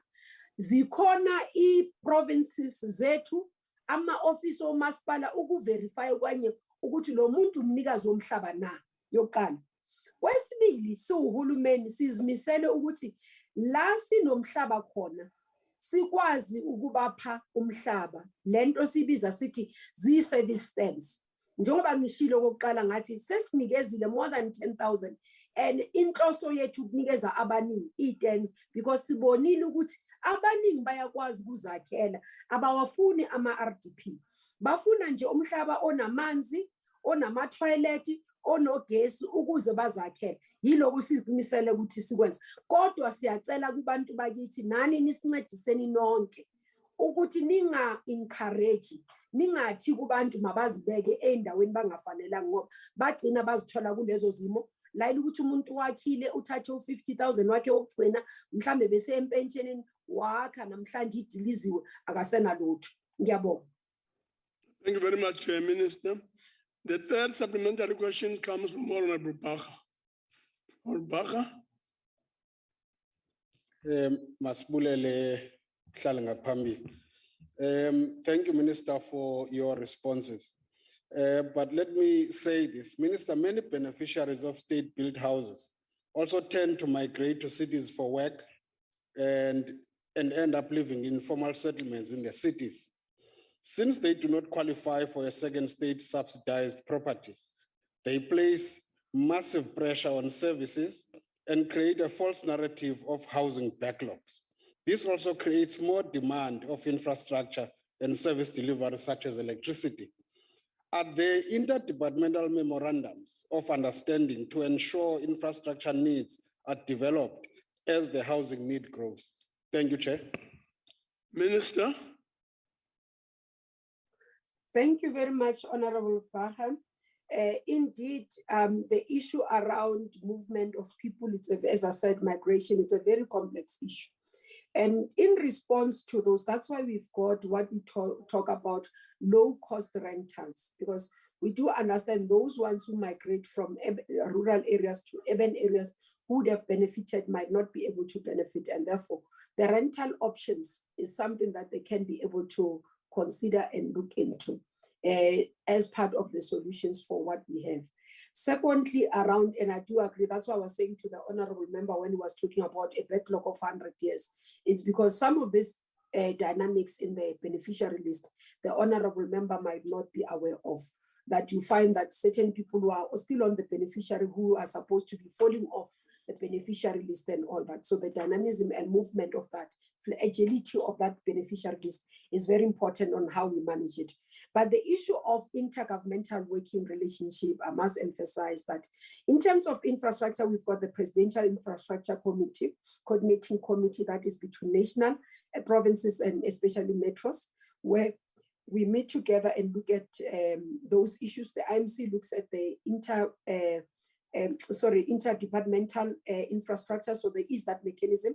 That's why even on the land issue, there is a mechanism that is in place that is assisting. But also ourselves as ministers do take initiatives to work together collaboratively and ensuring that we provide services. For example, myself and Minister Mchunu work closely in terms of provision of services so that there are no duplication. We have started now to bring in on board even COGTA. We said we'll have meetings with them so that even on grants provision, there is no duplication, but we can complement and ensure that the limited resources are working effectively for our people on the ground. Thank you, Chairperson. Thank you very much, Minister. The fourth and the last supplementary question comes from Honorable Nsube. Honorable Nsube. Thank you very much, Honorable Chairperson of the Council. I think Honorable Minister has covered me in all her responses faster. Thank you very much.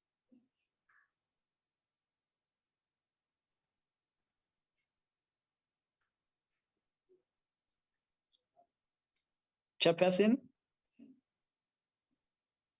Yes, please proceed. Yes, Chair, I was saying that Honorable Minister has covered me in all her responses that she has provided. Okay. Yes. No, thank you very much. I was distracted for a moment. Okay, Chair. No, thank you very much. We'll then move on. I'm sure Honorable Minister would not like to comment on that. We'll then move on. Just to indicate that we have now come to the end of the question directed to the Minister of Human Settlements.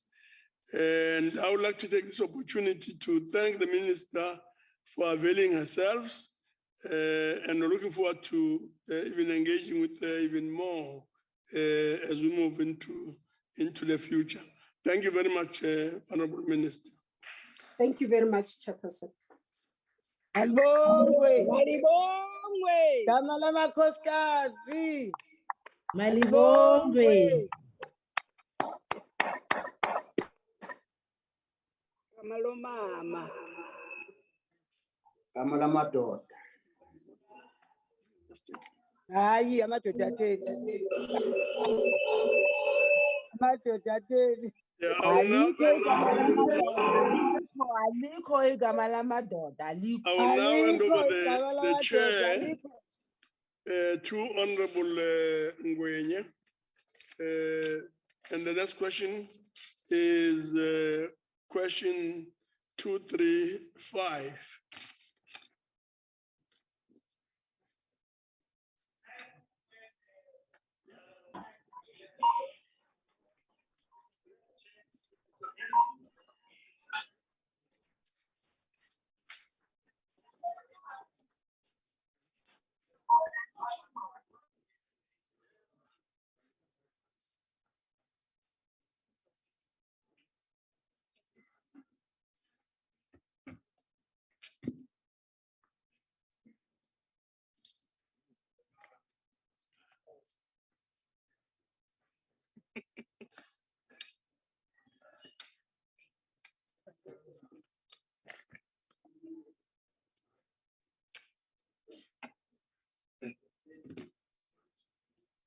The house looks empty.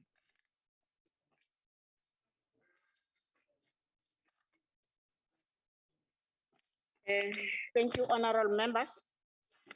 Honorable members, Siyakuba. Now we are going to invite the Minister of Sports and Culture, or Deputy Minister of Art and Culture, on the question that have been asked by Honorable Ndongeni, Honorable Deputy Minister. The question that we are going to answer is question number 235 that have asked by Ms. N. Ndongeni. Over to you, Deputy Minister. I'm here in the House Chair. Must I proceed to the podium? Uhlele khoneni asiboni. Yes, you can come to the podium, Mama. Yeah, we can't hear you properly. If you can just, yes.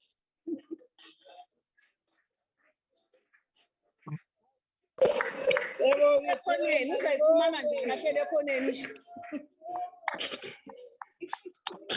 Thank you very much, House Chair, and good afternoon to the honorable members. Thank you very much, Honorable Ndongeni, for the question. And just to say that the department and the ministry are having continued engagements with the industry. And maybe just to state that it became more frequent during the COVID lockdown. When we were about to start with the relief funding, the department invited the industry that they must come and engage with us so that when we then discuss how we do the relief funding, both the first phase, the second and the third phase, they had input on that. And you would know that that relief fund had benefited about 20,000 creatives. When the president announced the presidential economic stimulus package, we also invited the creatives to actually engage with the department and the industry. And you would also remember that that process had benefited about 40,000 beneficiaries. The minister had appointed a ministerial advisory team, which is made up of representatives nominated by the industry. And over the past 8 months, they have engaged and gave us some things that we need to do. And they have engaged with several stakeholders, and there's been very positive outcomes as a result of this intervention. And also, the department has been in constant consultation with the industry through an industry reference group, which is made up of diverse representation across different cultural domains that make up the cultural and creative industry. The process has gave rise to the Cultural Creative Industry Master Plan, which has now started going through cabinet structures. And the objective is to have a blueprint for the industry that has been thoroughly consulted for the endorsement by cabinet before the end of the financial year.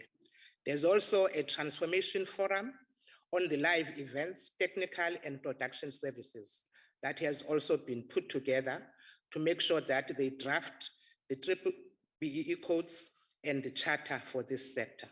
Just recently, Honorable Ndongeni and the members, the department has had consultation with the industry on the 5th of November and the 22nd of November, where key areas of concern that the industry had were addressed.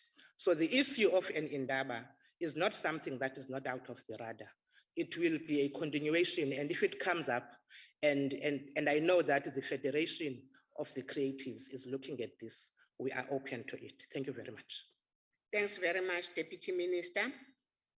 Follow-up question number 1, I would like to remind the members that they've got only 2 minutes to do that. Honorable Ndongeni. Enkosi sihlalo wendlu yowisomthetho, ndiyabulela nawe sekela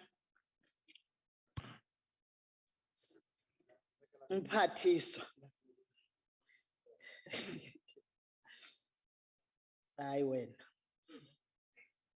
Umbuzo nanko endinawo mphathiswa, sekela mphathiswa. The cultural and creative industry is a very diverse group with very difficult interest. How does the department ensure that it consults as wide as possible? Ndiyabulela. Sibonge kakhulu ilungu elibekekileyo uMama Ndongeni. The department subscribes to the United Nations Conference on Trade and Development, which is profiling of the cultural and creative industry. It takes into account 6 cultural domains, covering the areas of cultural and natural heritage, performance and celebrations, visual arts and craft, books and press, audiovisual and interactive media, design, and creative services. So in all our dealings with the sector, we then take into account these domains. Further to that, there are multiple platforms there of engaging the sector.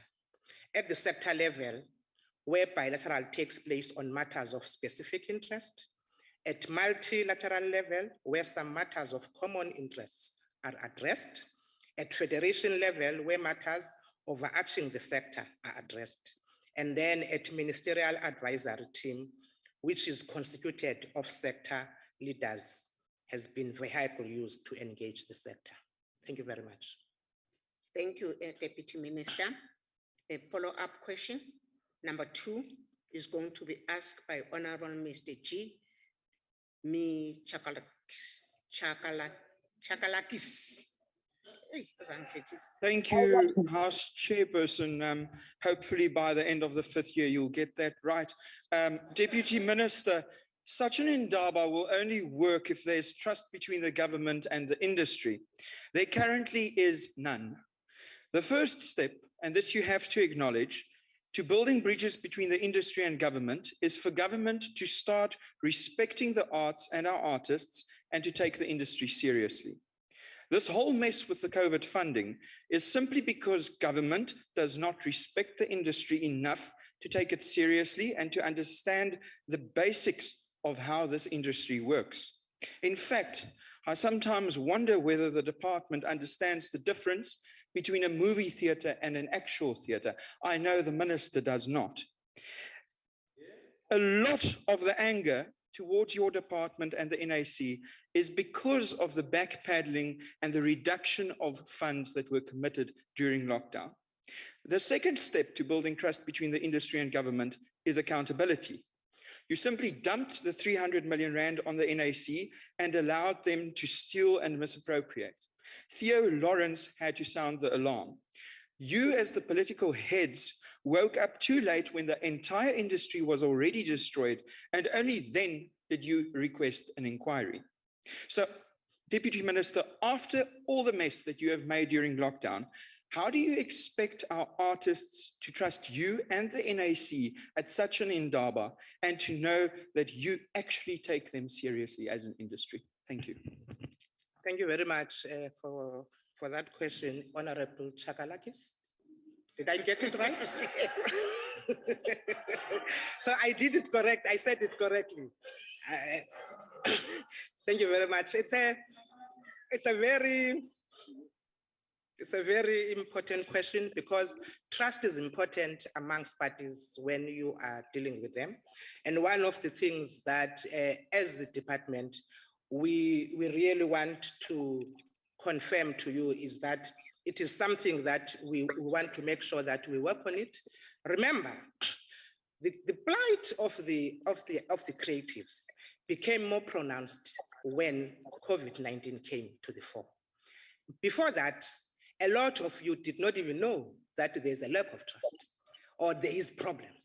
But COVID came in and then everybody stood up and realized that there is challenges. Now, what we need to understand is that the entities that we have put together in the department, one of them being the National Arts Council, are being put there to make sure that they assist the work of the department in doing and make sure that they interface with the creatives. Obviously, it is not going to be easy that you would expect that the department on its own will be able to do that job. Secondly, there are provincial departments that the department has made sure that at provincial level, they must be able to interact with the creatives. Thirdly, most of the creatives are at local level, and the municipalities need to make sure that where the creatives are, there's work that is being done. You're not going to expect that the national department will be able to carry all the creatives in this South Africa to their back. That's why it is important that all the sectors of government work well, seamlessly, to make sure that there is that synergy to look after the creatives. And the important thing is that that's why the national government, amongst other things, when they talk about the district development model, it is important because then that's where at that district level, everybody will be looked at. So yes, an indaba is not going to resolve an issue overnight, because what we talk about, the issue of creatives, is an ongoing problem, and it's a problem of everybody, including members that are in this house. Thank you very much. Thanks very much, Deputy Minister. A follow-up question, number 3, it's Honorable Mr. Ntube, ANC.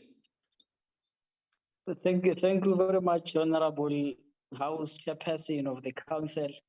Honorable Deputy Minister, what has been this department's biggest stumbling block in addressing some of the grievances that leading personalities in art and culture fraternity been? Thank you very much. Honorable Deputy Minister. Thank you very much, Honorable Ntube. I hope I got the question correct. You're asking about the grievances from the personalities from the creative industry. Well, there has been interactions between the ministry and the department around those grievances. And you would also remember that pending, now that there is an outcome of the forensic report on the National Arts Council, there is processes that are being taken to make sure that some of those grievances are being handled in the correct way through the processes. I'm sure there is a question on that. We will dwell on it further. Thank you very much. Thank you, Deputy Minister. A follow-up question, number 4, is going to be asked by Honorable Mr. T. Aplain, EFF. Enkosi kakhulu sihlalo. Deputy Minister, considering the fact that many personalities in matters of arts and culture are academics and professionals, I'm sorry, does the minister allow them space to play an active role in deciding their affairs? And does the ministry still interfere in artist affairs, like we often see that there are prominent government personalities who keep on criticizing artists who are participating in the events of certain political parties, especially during the times of campaigns and all of that. Do you, Minister, is your ministry still allowing some personalities to keep on interfering in the matters of some of the artists? Thank you very much. Thank you, Honorable Member, Deputy Minister. Thank you very much, Honorable Aplain, for the question. Of course, the department does not interfere in the work of the artists. And of course, the artists themselves have got their own federation, which they interact with. Us as the ministry and as the department, we wouldn't be seen interacting directly with them, because then that would be interference. Of course, where there is a need that they would want to see us on certain things, we would meet them. But generally, how we work with them is to make sure that we respect their independence and we do not interfere with them. Thank you very much. Thanks very much, Deputy Minister Siakuba. Now we're going to question 236 that have been asked by Honorable Mr. E. In Chabeling. Oh, 227. 227, Deputy Minister. Thank you very much. House asked Chair. by Honorable Baha. Thank you very much, Honorable House Chair, and thank you very much, Honorable Baha, for the question. The subject of trade relations with Israel is not related to the concerns about South African representation at the Miss Universe pageant, as preferred by organizers and owners of the Miss South Africa pageant. Instead, it is specifically aligned to South Africa's support for the Palestinian cause as part of an overall attempt to encourage Israel to commit towards genuine negotiations that must take place in a peaceful and enabling environment. And the recommendations for the withdrawal of Miss South Africa in the Miss Earth pageant is therefore intended to draw attention to the need for Israel to commit to this outlook. Thank you, Honorable Baha. Thank you, Deputy Minister, Honorable Baha.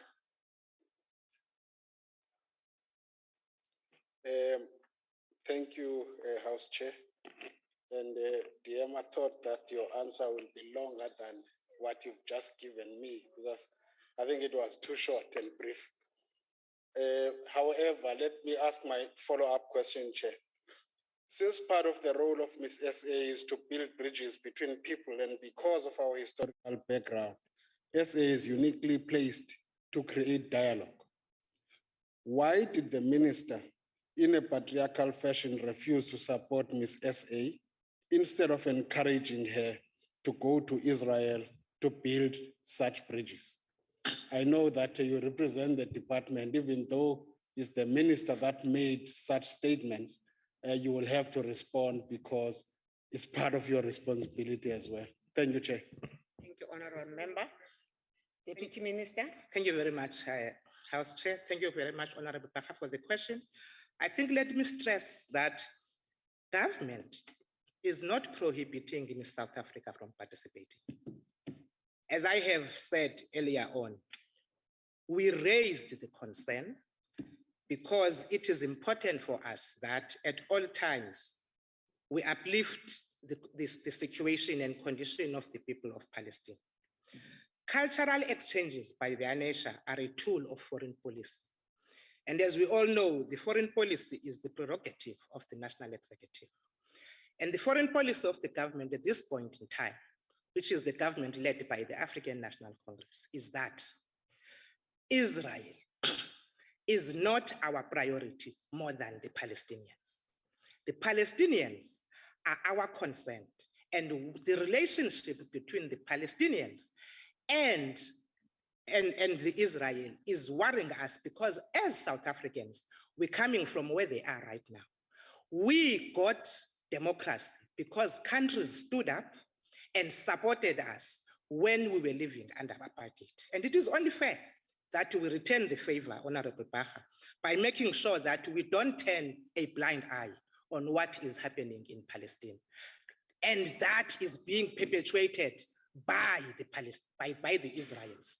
So when then we said the Miss South Africa must not participate in the Miss Universe, which is being held in Israel, it is simply to uplift and understand and make awareness to the people of South Africa that the people of Palestine are not at this point in time liberated yet. That's what we did. Wonderful, wonderful. Thank you, Deputy Minister. Follow-up question number 2 is going to be asked by Honorable MSMN Gillion, ANC. Thank you very much, House Chairperson. And Deputy Minister, thank you for your response to the question. My follow-up question is as follows. How important is the withdrawal of Miss South Africa in this Miss Earth pageant, given South Africa's support to the Palestinian cause? Thank you, Deputy Minister. Thank you very much, Honorable Gillion, for that question. For us, it's not important. It's neither here nor there whether Miss South Africa does withdraw or not.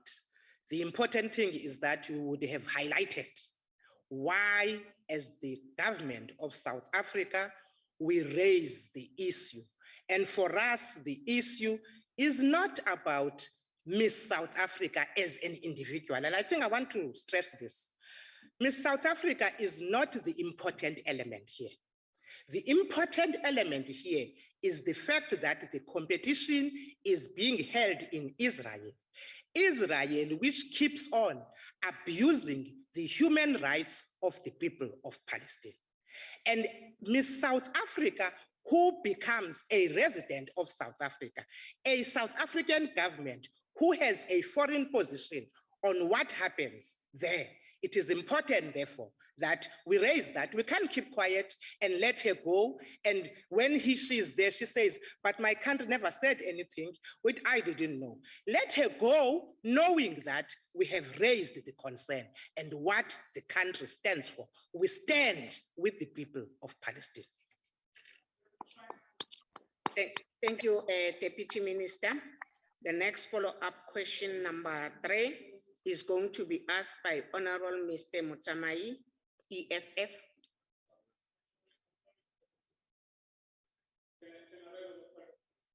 Yes. Sir.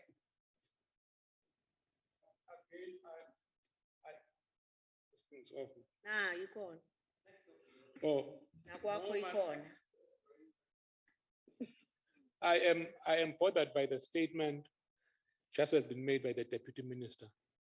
She says she must know that the country says. I must tell the DM right now, I'm not part of those who are saying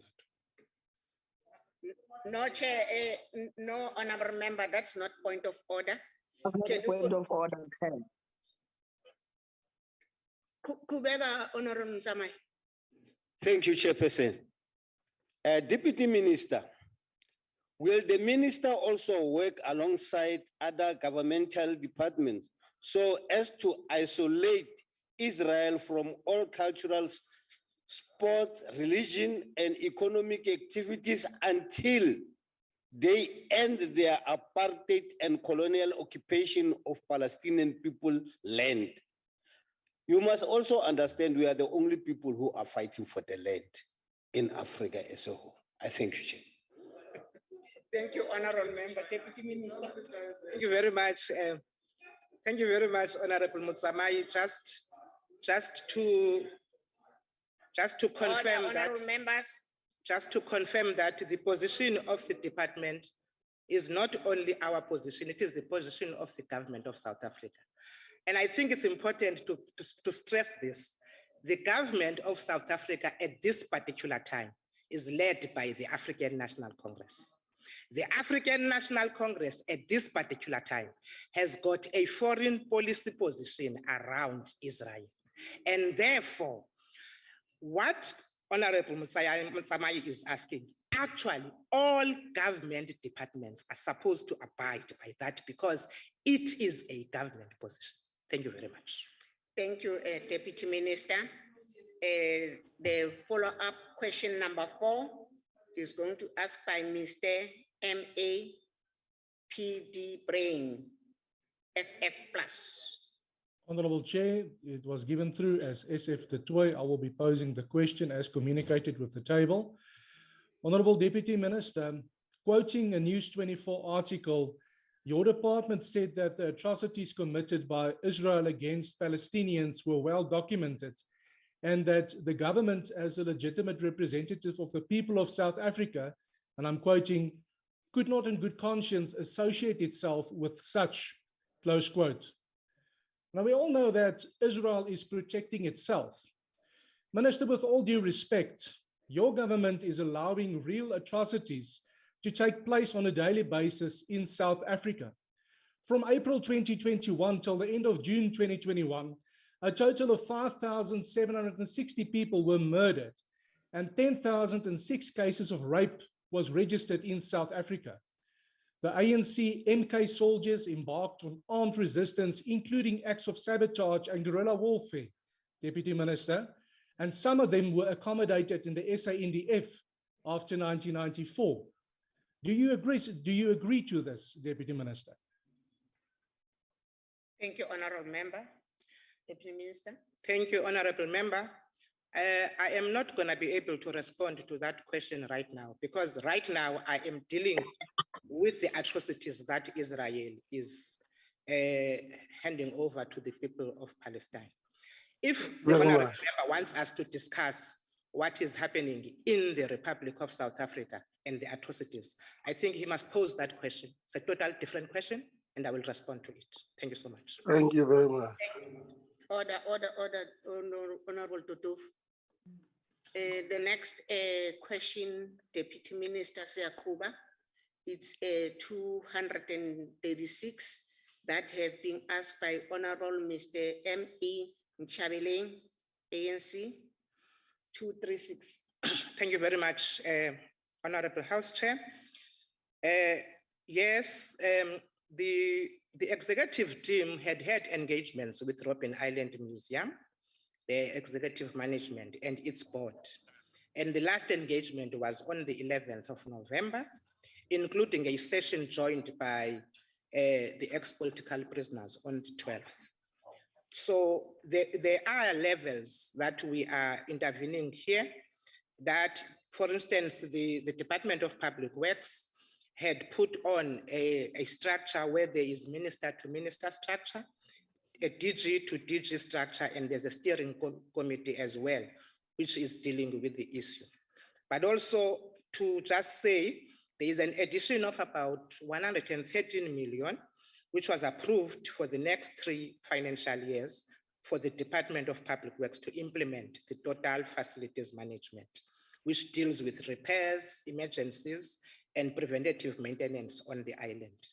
Now, in addition, the department has reprioritized the budget to an amount of about 59 million to assist the Robben Island Museum to deal with revenue loss due to COVID-19. This has assisted the Robben Island to stave off salary cuts and possible job losses. Now, the resolution is that the Robben Island Museum must develop a new business model proposition, which have value proposition for partnerships with the private sector by identifying partnerships revenue generating projects based on commercial opportunities to be unlocked. This business model review and partnership prospects will be developed in the next 3 months. Now, in relation to the Lilies Farm, Lilies Leaf Museum, the department has not received any assessment report on the challenges currently facing the Lilies Farm Museum. So we are unable to come up with terms because remember, in terms of the Cultural Institutions Act number 119 of 1998, as a declared cultural institution and a Schedule 3, a public entity in terms of the PFMA, they have not declared annual operational funding to the Lilies Farm Museum as a museum. So the department has requested Lilies Farm on several occasions, including meetings on the 19th February 2018 and 22 July 2020 to consider declaration as a cultural institution to ensure operational sustainability without success.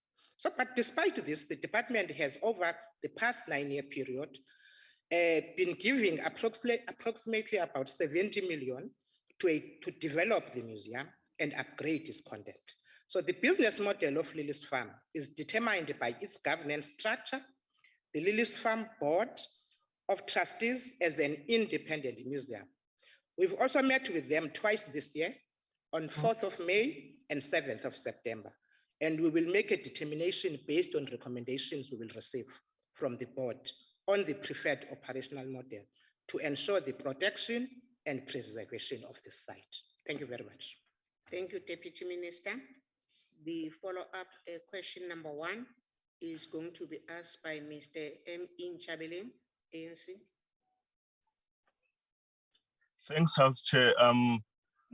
I'm on my way between Skukuneland and Pretoria to a Cuba Africa meeting on basic education. So may I switch my phone off because I'm standing on the roadside?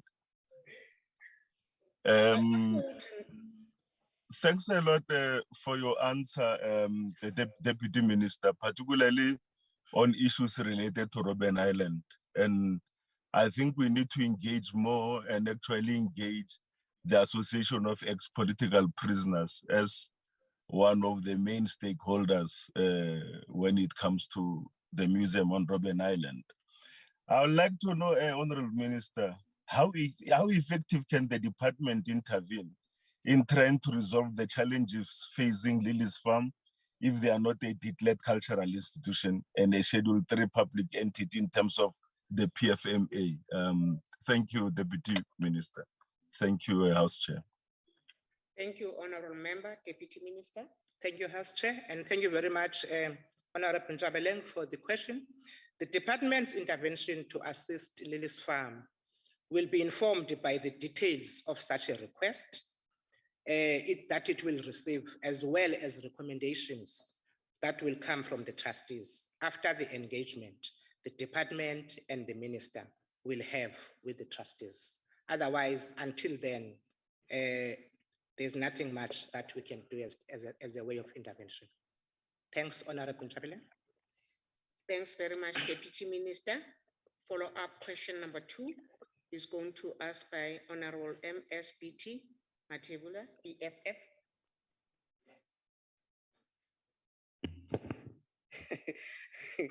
Nakenza Mutsamashtul.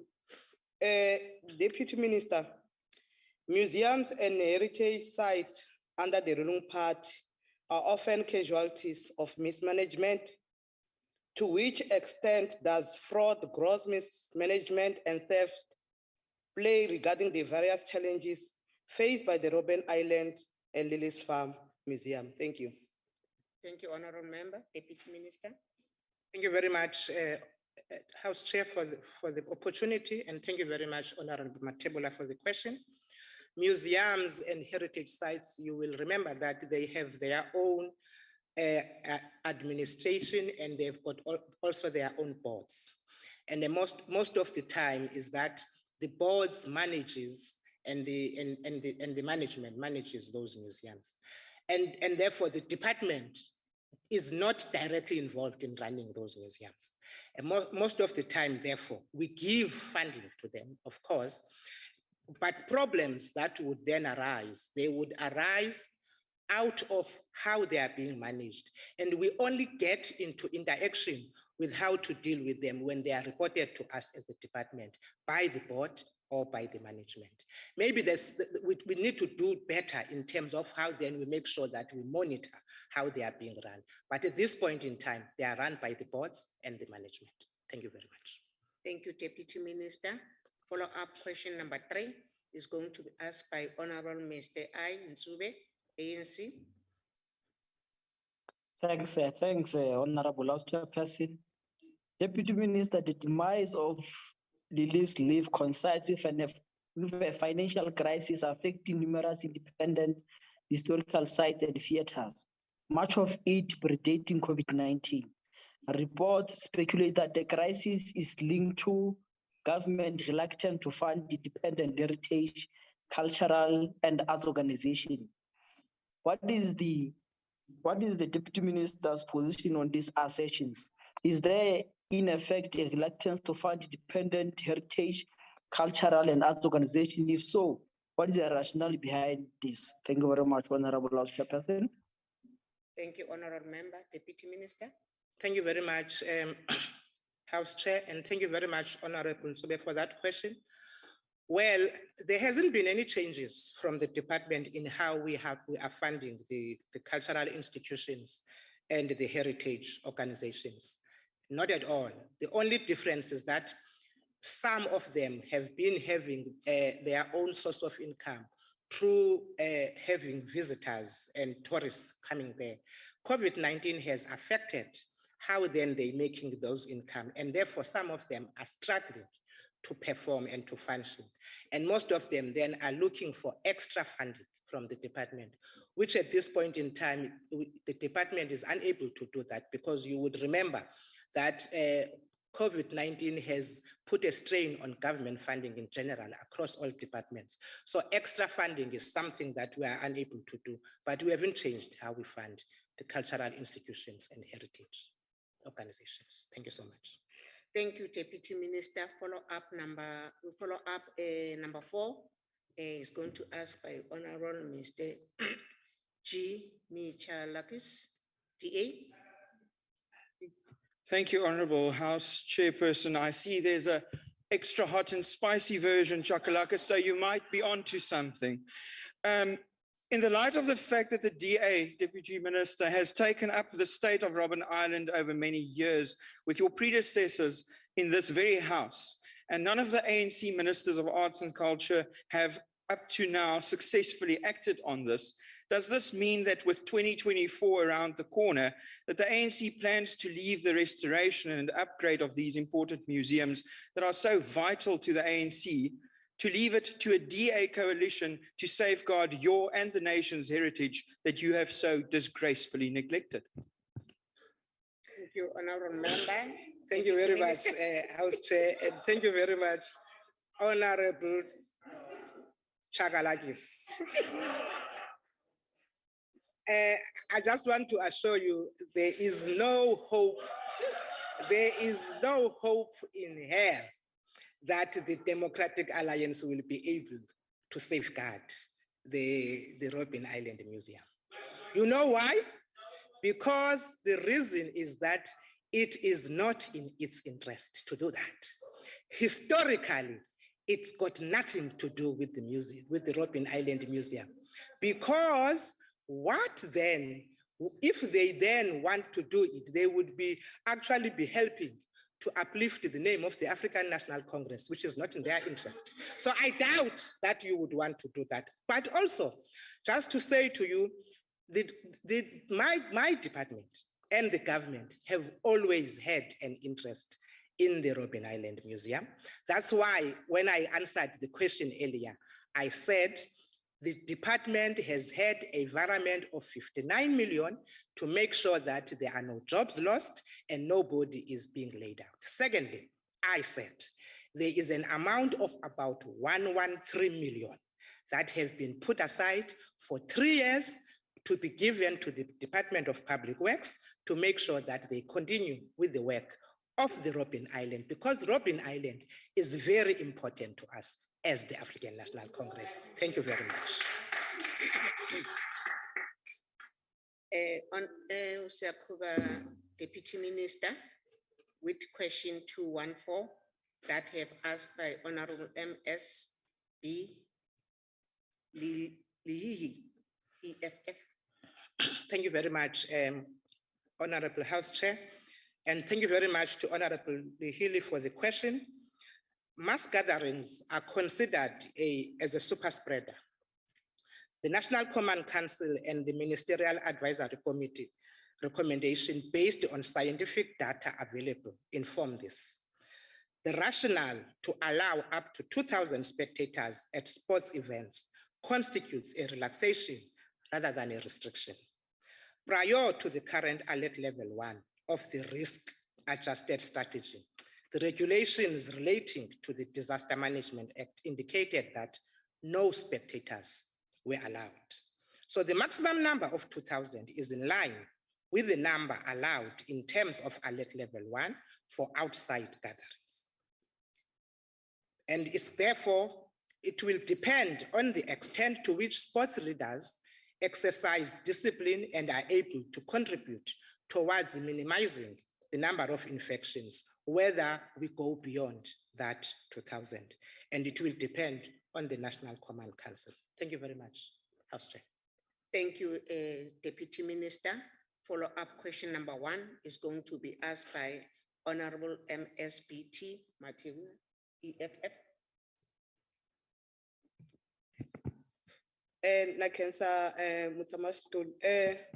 Deputy Minister, with the current minimum capacity of 2,000, people are allowed to gather outdoor or to the half capacity of the venue. What is the science applied to still restricting spectators during sports events? Thank you. Thank you, Honorable Member. Deputy Minister. Thank you very much, Honorable House Chair. Thank you very much, Honorable Matebula, for the question. As we are still living within the COVID-19, we are not out of the woods yet. We are on alert level 1. We are not on alert level 0. And alert level 1 at this point in time allows for a maximum number of 2,000. Now, as the Department of Sports, Arts and Culture and as the sports bodies, we are then abiding by what the National Command Council has prescribed. But of course, we are in continuous engagement with them on how then to navigate this moving further. But for now, because we are on at level 1, so it's 2,000. Thank you, Deputy Minister. Follow-up question number 2 is going to be asked by Honorable Mr. M.A. P.D. DeBrain, FF plus. Thank you, Honorable House Chair. Deputy Minister, apparently restrictions are only in place and being implemented when it suits the government. So, Deputy Minister, will your department please commit to consistency regarding COVID restrictions to avoid unrest among sports fans? Thank you. I couldn't hear it all. Can you repeat, Honorable DeBrain? Yes, thank you, House Chair. My connection is a bit bad here due to bad weather, but I will repeat my question. Deputy Minister, apparently restrictions are only in place and being implemented when it suits the government, seeing as the elections didn't count, or the national elections didn't count with numbers. So my question is, will your department please commit to consistency regarding the COVID restrictions to avoid unrest among sports fans? Thank you. Thank you, Honorable Member. No, I'll try and respond, but thank you very much, Honorable DeBrain. I'll try and see if I heard you, but I think what he was saying, House Chair, is saying the restrictions seems to be not being done uniformly. They seem to be we pick and choose on restrictions in summary. But I just want to say the restrictions are all for all South Africans, black and white, green and yellow, because the COVID-19 is affecting all of us. So the restrictions are meant to make sure that the virus is not making more damage as it has done. And what we are doing with the restrictions is to make sure that the people that go to the sporting activities are those that would have been the first one to respond to that sporting activity, and they are 2,000. It's got nothing to do with those that are closer to the ruling party. Or whatever. Thank you very much. Order, Honorable Member.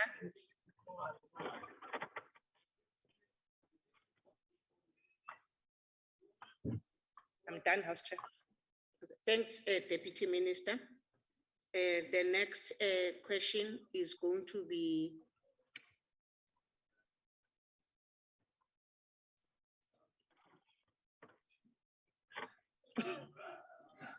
Mr. T. Brutech. Thank you, House Chair.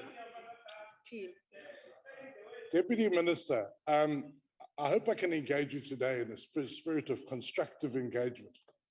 I'm sure you, like me, are a sports mad fan. And we all know that our sports lovers of South Africa, from Bafana to the Springboks to all right across the board, watch longingly as they look at the TV screens from around the world and see these full stadiums. Okay? And I think what we've been doing with this question so far is beating around the bush, Deputy Minister. What South Africans would like from the department is a protocol. Tell us, sports mad South Africans, how many of us have to get vaccinated? Do we need a vaccination sports passport to get into stadiums? But I think if the department were to set a standard and say, you know what, if you guys achieve this, we will open those stadiums up again. We will enjoy our sport again. We will allow the players in those sides enjoy the incredible support of the South Africans screaming and shouting for them. We will allow that to happen. But at the moment, it's floating in the air. So I'm asking you, Deputy Minister, can you commit today to tell us what sort of protocol do you have in mind, or what sort of regulations do you have in mind to enable us to get there and not depending on and depending this and depending that? Give us a figure so we can work towards that. Thank you, Deputy Minister. Thank you, Honorable Member. Deputy Minister. Thank you very much, House Chair. Thank you very much, Honorable Member. I think, first of all, when we talk about sports lovers and the people that love sports, we must not divorce them from the rest of the society. They are part of the society. Now, it is out there, it is public knowledge that we had said that as a country, we need to make sure that at least 40% of the population is vaccinated. It's out there. Now, that 40% of the population that must be vaccinated includes sports lovers, includes those people that would want to go to the stadiums. Now, what do we need to do as a country is to go out there and motivate for all South Africans to go out and vaccinate. It doesn't have to be done because the person is a sports lover or not. The important thing is that we need to reach herd immunity as South Africans. And once we are able to do that, all the other issues and challenges that we're dealing with of going to the stadium, of wanting us to have full stadiums, is going to be a non-issue because we would have reached a herd immunity. So I want us, when we deal with the issue of sport, not to deal with it in isolation and want the department to deal with it, to come up with protocols and everything, because remember, it is part of a bigger society. Once you are able to deal with what is happening in the society at large, South Africans going out there to vaccinate, the issue of the stadiums is not going to be an issue anymore. Thank you very much. Thank you, Deputy Minister. Follow-up question number 4 is going to ask by Honorable Mr. Nsube, ANC. Thanks, Honorable House Chairperson. Honorable Deputy Minister, the closure of sports venues have really impacted on a number of things, particularly the youth. We as the youth are feeling depressed, stressed, and the business that we do during the sports we can't do because there is a COVID-19. Can the Deputy Minister or the Ministry take us into confidence as the youth of our country to say when is it that we are going to be able to, at least the larger part of society will be able to be allowed to go to the sports venues? Because you and I, Honorable Deputy Minister, we know that there is a vaccine hesitant among the young people. They're saying that the vaccines, even if you are vaccinated, it does not necessarily mean that you do not carry or you can't get infections. Can the Deputy Minister take us into confidence and set a time frame, perhaps, maybe because now is December, if maybe she can tell us, Honorable House Chairperson, when are we going to go back to the field? Thank you very much. Thank you, Honorable Member. Deputy Minister. Thank you very much, House Chair, and thank you very much, Honorable Nsube. I think South Africans by nature are sport-loving people. And it is in the interest of all of us to make sure that everybody is able to enjoy sport as they used to. And those that can go out there, they need to go out there and play sport. We're coming from a time where it was even difficult for athletes to practice because level 5, level 4, level 3 did not allow them this. Level 2 at least allowed for sport people to play in a bubble. Level 1 has at least allowed now that they can go out and play, but the important thing is that you have to make sure that your test is negative, and you make sure that at least the 2,000 we stick to, as I have already alluded to. Now, all of us want to see full stadiums. All of us want to see young people engaging in sport, because sport is very important for the social cohesion of the country. But we are not going to be able to be reckless and allow this to happen when we have not reached the herd immunity as a country. We want to urge young people to go and vaccinate, because it is going to be so easy that when they are vaccinated, then everybody is safer around them. Remember, when you are vaccinated, even if you do get the virus, you are not going to get as sick as somebody who is not vaccinated. Science has proven that all those that are vaccinated, when they get the virus, they don't end up in ICU. Those that end up in intensive care are those that are not vaccinated. So at this point in time, vaccine is still our best way of protecting ourselves and making sure that we go back to the normality as we used to know, that we will be able, all of us, to enjoy life as we used to know. So in all our corners, let's beg, let's convince, and let's talk to people that they must go out there and vaccinate, especially young people. Thank you so much, House Chair. Thank you, Deputy Minister. Deputy Minister, we're continuing with our question. Question number 228 that have asked by Honorable Mr. M.R. Baha, DA. Thank you very much, House Chair, and thank you very much, Honorable Baha, for the question. The only thing is that this question of Honorable Baha is ill-informed and a bit incorrect, because as we speak, both the Chief Executive Officer and the Chief Financial Officer are currently on suspension. And the Council has instituted a disciplinary process against the two officials, which will be starting on the 14th of December. Thank you very much. Thank you, Deputy Minister.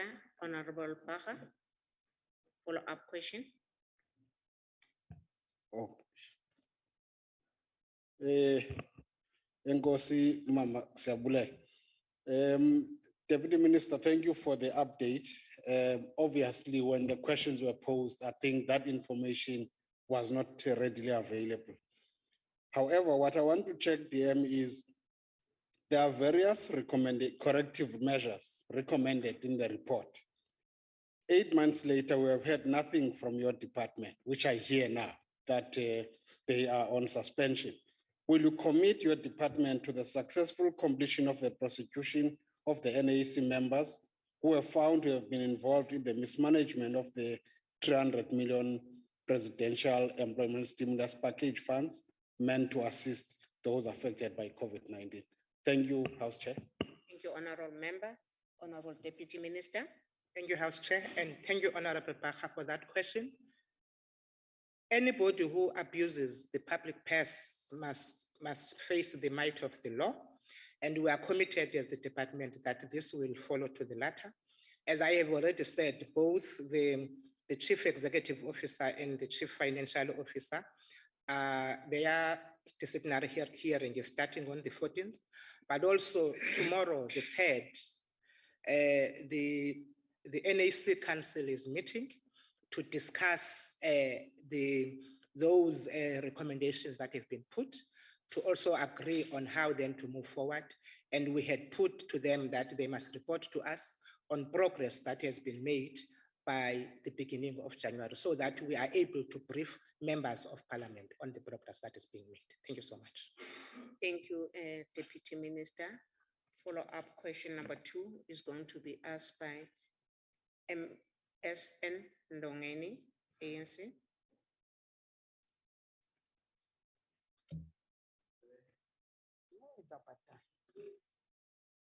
Enkosi Sihlalo.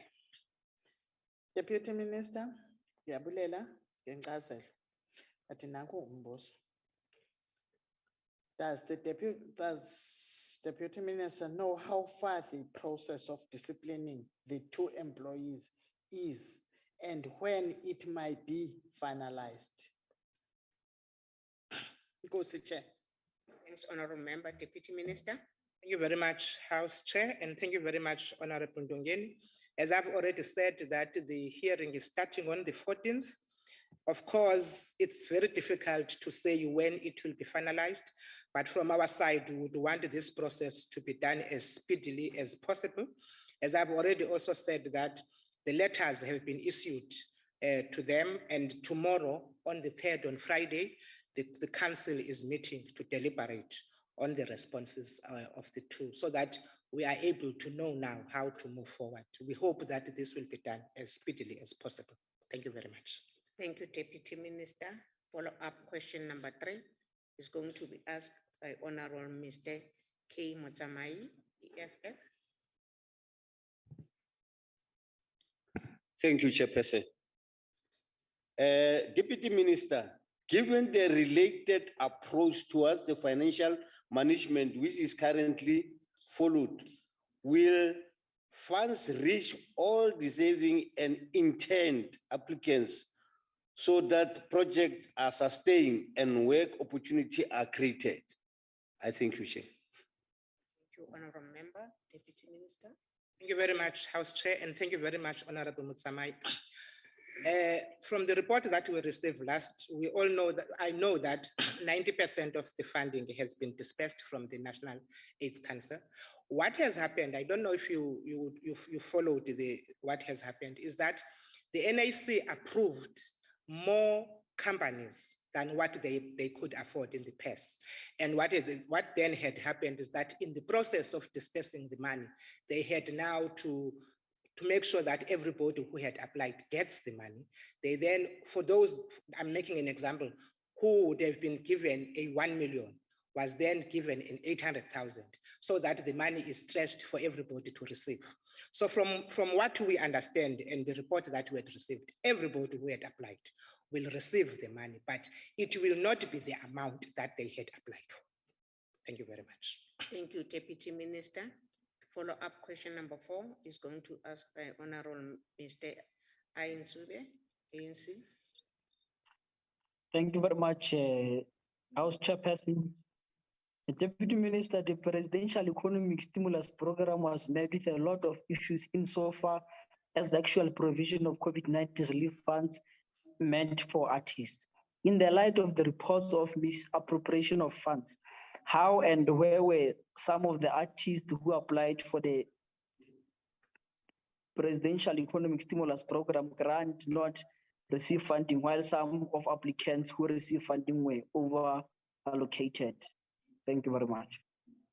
Thank you, Honorable Member, Honorable Deputy Minister. Thank you very much, Honorable Nsube, for that question. Of course, there's been that complaint that there were those that had applied and hadn't received their amount. And as I have already explained, that what now the National Arts Council is trying to do is to make sure that everybody gets, because what they did, they approved more people than the amount that they had in their purse. So what they are trying to do now is to try and make sure that everybody receives.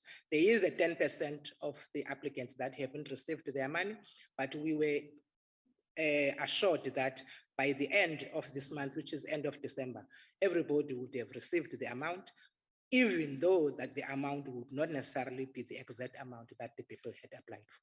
Thank you very much, House Chair. Thank you, Deputy Minister Siakuba. We're coming now to your last question. That is number 237, that have been asked by Honorable MSD AD Malika, ANC. Thank you very much, House Chair, and thank you very much, Honorable Malika, for the question. Of course, the ministry has met with the sports persons and some sport media personalities across different sports codes, mainly cricket, rugby, and netball, and association of player representatives who indicated their own experiences dealing with racism. Cricket South Africa adopted a strategy of culture camps for their national teams and other contracted players to address the issues of transformation, racism, and value systems of loyalty, respect, and belonging. Upon receiving complaints from members of the public on the state of governance, including progress in transformation in the sport of cricket, we appointed an interim board to replace the previous board who had resigned. The objective was to help Cricket SA to comprehensively assist with both governance and transformation. By the time the interim board finished their task, they left the new board with an extensive report on both governance and transformation that the current board has adopted. Furthermore, by the time the previous board left, they had devised a transformation initiative whereby a platform was created to allow all transformation-related issues to be publicly ventilated. These hearings, known as the Social Justice and Nation-Building Hearings, are chaired by Ombudsman Advocate Dumisan Sabeza. There is now about to be concluded, and the recommendation that will be coming out of those hearings will be finalized shortly. Thank you so much, House Chair. Thank you, Deputy Minister. Follow-up question number 1 is going to be asked by Honorable MSAD Malika, ANC. Thank you, House Chair, and thank you, Honorable Deputy Minister, for your response to the question. Deputy Minister, I want to check, has there been any meaningful improvement in the governance of Cricket South Africa since the appointment of the interim board? Thank you, Chair.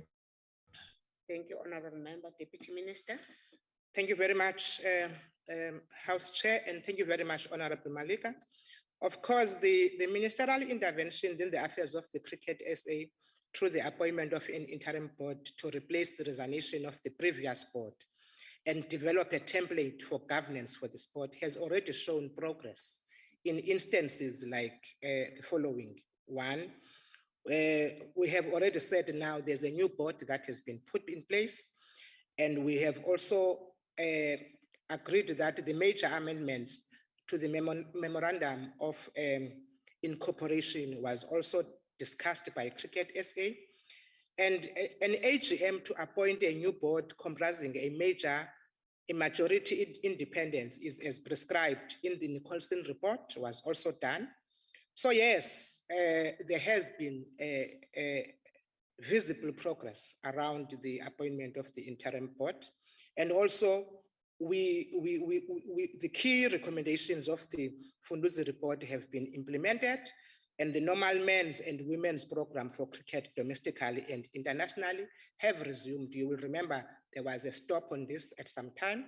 So the international acceptance of the new Cricket SA as demonstrated by the host status for the 2027 50 over Cricket World Cup, which will be done by us, Zimbabwe and Namibia, shows that there is progress on this matter. Thank you very much. Thank you very much, Deputy Minister. Order, Yes. Honorable. Yes, it was. Order, Honorable Members, Siakuba. Follow-up question number 2 is going to ask by Honorable Mr. D.R. Ryder, DA. Honorable Ryder.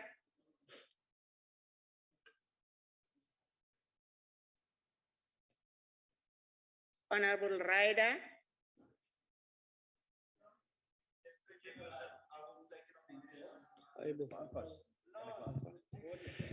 Honorable Deputy Minister, let me just, on your previous question, I just want to make sure that you answered correctly. So you said that your political interference into the board ensured that we got awarded the contract to host the Cricket World Cup. Thank you, Honorable Member, Honorable Deputy Minister. Thank you very much, House Chair. I didn't get the name because it was Honorable Ryder, and Ryder didn't come, so I didn't get the name. I like to call people by their name. Sorry, Honorable Member, can you raise your name? Yeah, for the sake of record sake. Honorable Lund. Thank you so much, Honorable Lund.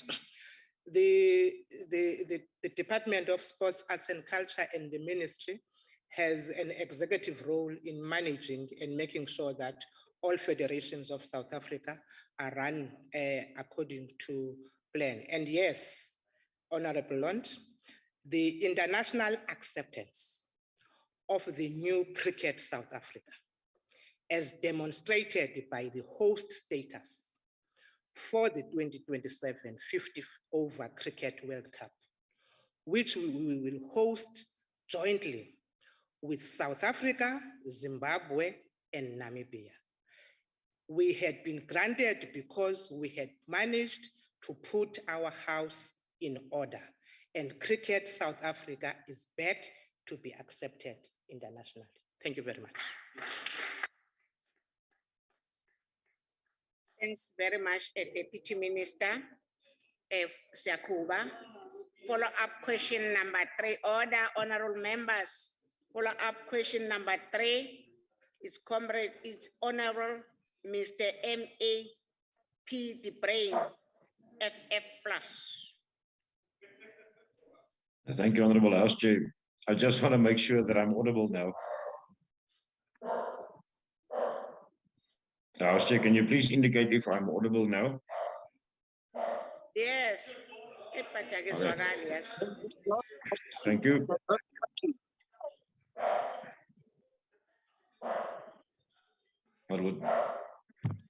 Chair, am I protected? members. Can you continue, honorable member?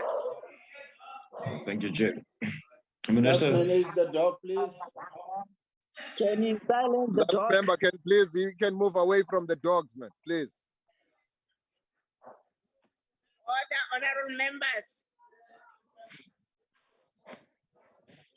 thank you, Chair. Minister, agreeably, sports like cricket in South Africa is a great tool to unite South Africans.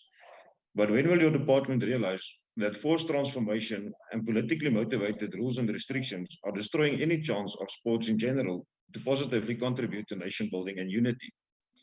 Forcing politics into sports divides our people instead of uniting them. So will your department please consider to stop politicizing sports for the sake of nation building and unity? Thank you. Thank you, honorable member. Deputy Minister.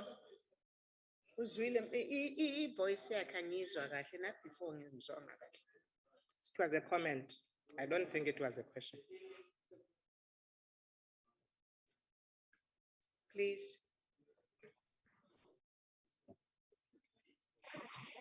Minister, I did pose a question. I asked, will your department please consider to stop politicizing sports for the sake of nation and unity at the end? Oh, okay. Okay, I got it. Thank you very much, Honorable House Chair, and thank you very much, the Honorable Member, for the question. And I just want to dare say that some of us who have been part of the struggle for a long time and how the sport has played a major role in making sure that we are where we are in terms of democracy. When at some point in time, the sports in South Africa was not allowed to participate internationally because of the apartheid of the time. It is very difficult, therefore, to want to divorce sport from politics, because unfortunately, sports plays a very important part in the politics of this country.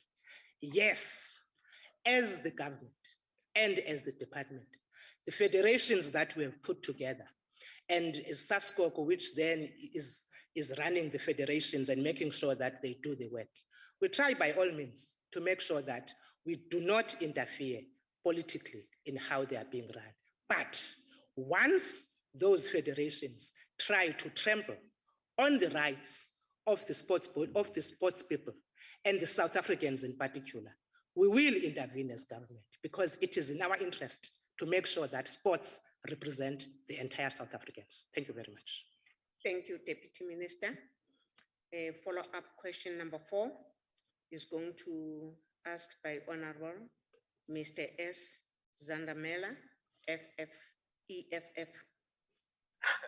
Honorable Zandamela. Thank you, House Chair. Ega. Thank you, House Chair. Deputy Minister, yes, black players continue to face a number of challenges within cricket fraternity. Is there a third force in the cricket South Africa that sabotages transformation, judging from the testimony of former CEO Tabangu? Thank you, House Chair. Thanks very much, Honorable Member. Deputy Minister. Thank you very much, House Chair, and thank you very much, Honorable Zandamela. Of course, as I have already said, that there is the hearings that are taking place that are known as social justice and nation building hearings. And as they are being chaired by Honorable Dunisa Nsabeza, we've also heard how some of the cricketers came through to those hearings and explained some of the experiences that they have had. The recommendations that are gonna come out there, Honorable Zandamela, are gonna be made public. Everybody, every South African will have an opportunity to look at that report and the recommendations. But what we hope to do, as both the people that have been given an opportunity to manage the sport in the country, we will be able to make sure that we deal with those things so that no one will be able to experience what those that have come forward have experienced. Sports in South Africa and cricket in particular must be enjoyed by everybody, regardless of the color. Thank you so much. Thanks very much, Deputy Minister. Sibonge, Deputy Minister. for respecting this house. Ngokuthi uze uzophendula lama question. Now we are coming to the end of sports and culture questions. Siyabonga, Deputy Minister. So much. Siyabonga, mama. Honorable members, Siyakuba, I would like now to invite order, honorable members. Honorable members, I would like to invite House Chairperson Jane Nyambe to take over on water and sanitation. On the question of 232, that is going to ask that have asked by Mr. T.S. Dodovu.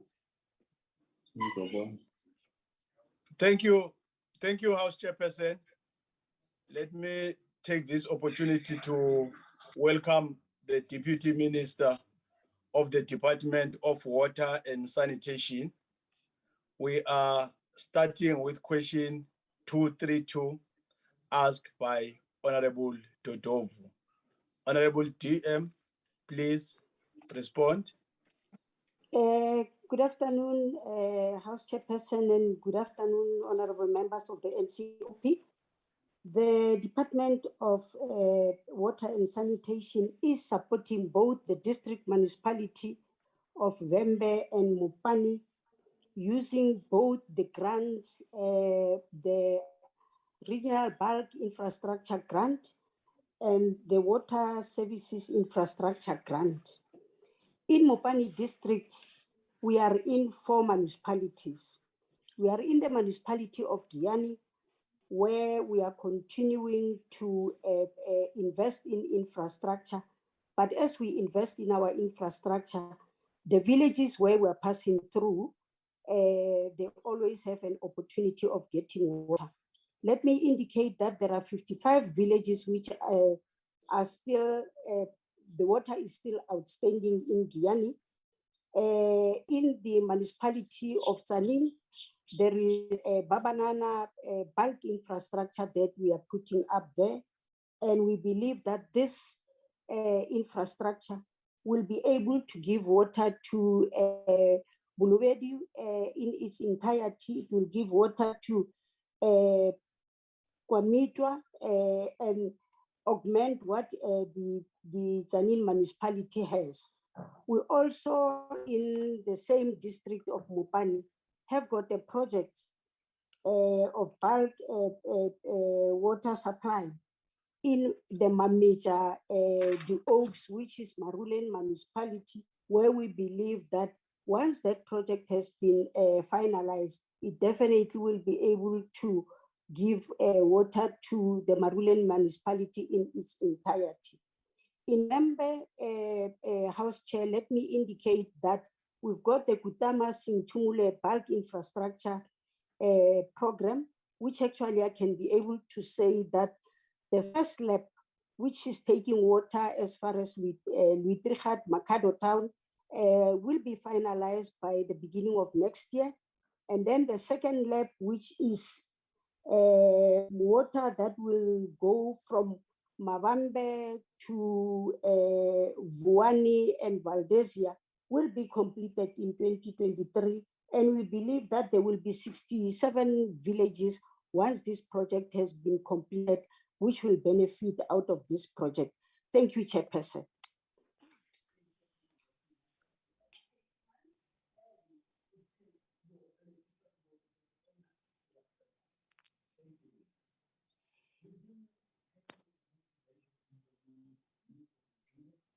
Thank you, Chairperson.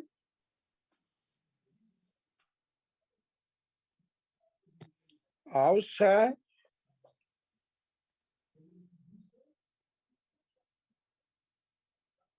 House Chairperson Nyambi. House Chairperson Ngwenya, it appears Honorable Nyambi is disconnected.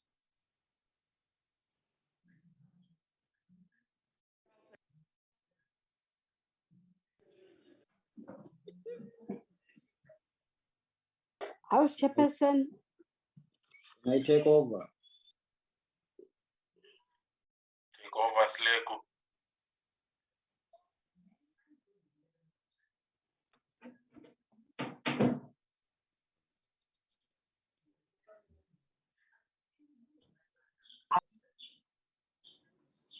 House Chairperson Ngwenya. Advocate. Thank you very much, House Chair. You may proceed. Thank you. Honorable Totovu. Thank you very much, Honorable Chair Nyambi. Honorable Deputy Minister, thank you for your response. What is quite clear is that the department is doing a lot in terms of resolving the problems of water in the Vembe and Mopane districts, which is quite good, but the challenges remain, and we appreciate the fact that you're doing a lot to address those challenges. According to your plan, Honorable Deputy Minister, when do you think that the water problems in the districts of Limpopo will be finally resolved?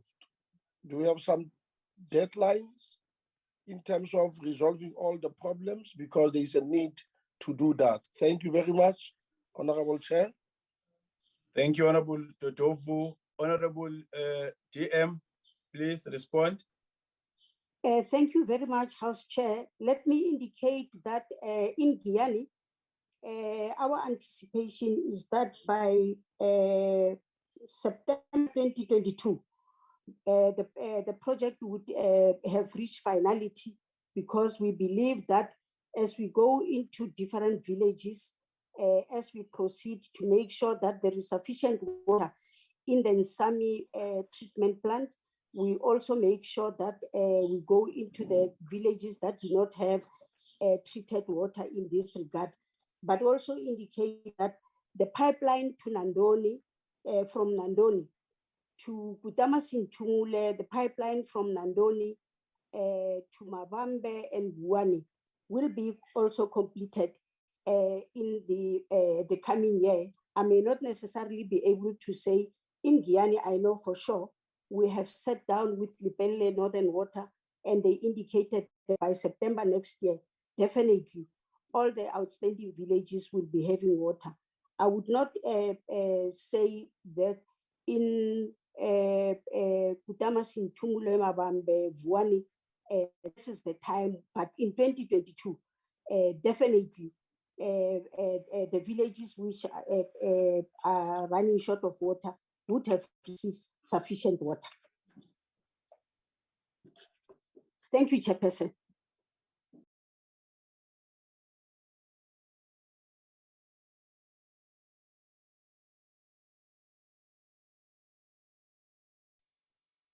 Chairperson. Chairperson Utabile.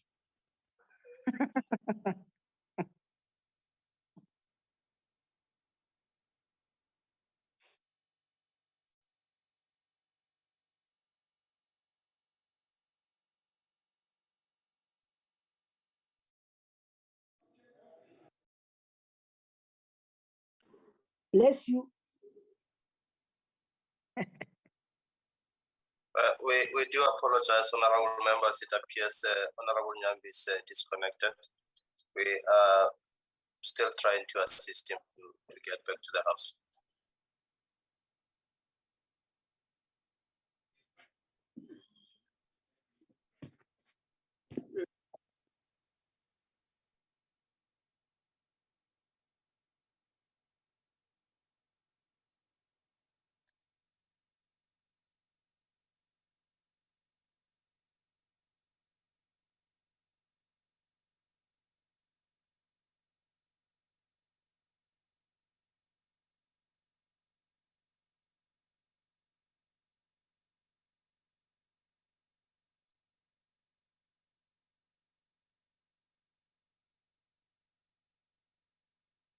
House Chair, you may proceed.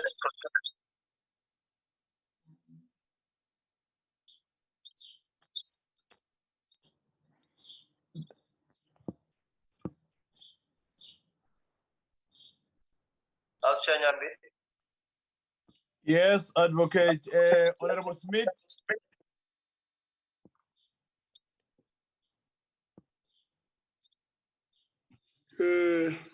I guess we'll have to continue from where we left off.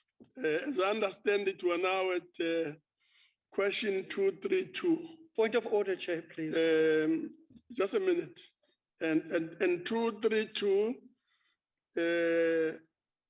it's a question from Honorable Member Dodovu. And the question is directed to water, is on water and sanitation, it's directed to the minister. Yeah, yes.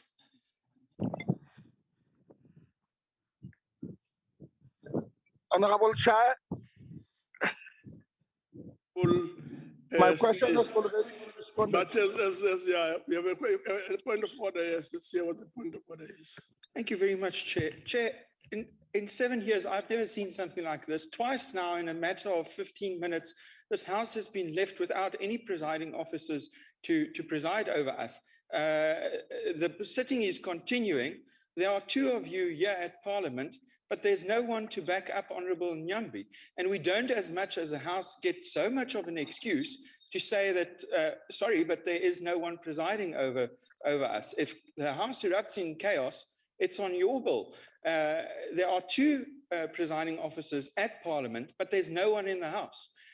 So with great respect, Honourable Chairperson, I don't only think that both just sit down, owe us an apology, but they also owe Honourable Nyambi for simply dropping him. Thank you. Let me respond to you by really, firstly, just apologize that this has happened. And we're sorry for not being able to link up with Mpumalanga. So sorry for that. Sorry.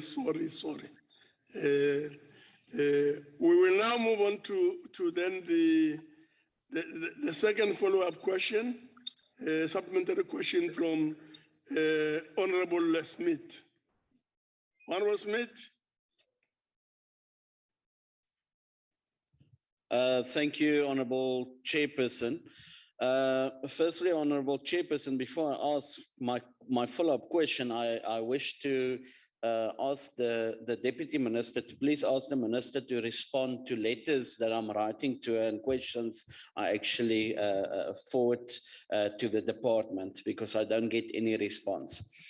Honorable Chair, Honorable Deputy Minister, the South African Human Rights Commission has put the blame on Premier Stan Matabata's office for the lack of water in the province of Limpopo. This despite the provision of bulk water supply being a national competency. When will you and your department be meeting the South African Human Rights Commission to get more details as to why they are blaming Premier Stan Matabata for the water challenges in Limpopo? Thank you, Chair. No, thank you very much, Minister. Thank you very much, Chairperson. Let me indicate that 2 weeks ago, we had a session with the South African Human Rights Commission, not only dealing with the issues of Limpopo, but dealing with the challenges that are there with respect to water and sanitation throughout South Africa. And the recommendations that they have made, recommendations that we believe we should be able to carry forward and will report once we have started working on the matters. We definitely will be able to report to Parliament and to the National Council of Provinces. But I need to indicate that what has been a challenge, Chairperson, is that we, in most or at most, we have been working in silos, that the Department of Water will do the bulk water supply and anticipate that the municipalities or the provinces will be able to do reticulation. But these are some of the things that we're trying to correct, that water is it's a right, and water is should be something that we work together, that where there is no water, we're able to supply. And that is why, as we're doing the bulk water supply towards Guyana, there are already 14 villages that through that bulk water supply, we have already given water. And these are the things that we're trying to rectify. Mr. Smith, I have heard you. I will definitely advise the minister on the letters that you have written so that there can be a response. Thank you very much, Chairperson. Thank you very much. The third supplementary question comes from Honorable Nsube. Honorable Nsube. Thanks, the chairperson of the council. Just for the record, that the 2 minutes set aside for follow-up question should not be used to smuggle up the views of people and make a preamble. Honorable Deputy Minister, whether the ministry has sustainable solutions to the districts that have a history of water shortages in the country, in all provinces. If so, what are the relevant details? If not, why not? Yes, Honorable Minister, Deputy Minister. Thank you, Honorable Nsube. I think, like I indicated earlier on, we definitely have brought solutions. And I need to indicate that working with the water boards, we have already looked into surface water and groundwater, so that in areas where there is no surface water, we should be able to look into the underground table and how we're going to be supplying water to those particular areas. But also need to indicate that in some areas, there is a bulk water supply which actually moves from one area to the other, so that we can be able to, at the end, supply water to the people of a particular area. And I would indicate that where there is a depleted underground water, and there is no sufficient surface water. And I'll give an example in this instance of the area of Mpumalanga, where we're taking water from Los Dam towards the area of Mutse, working together with Nkangala district municipality, so that we can be able to assist those people in that.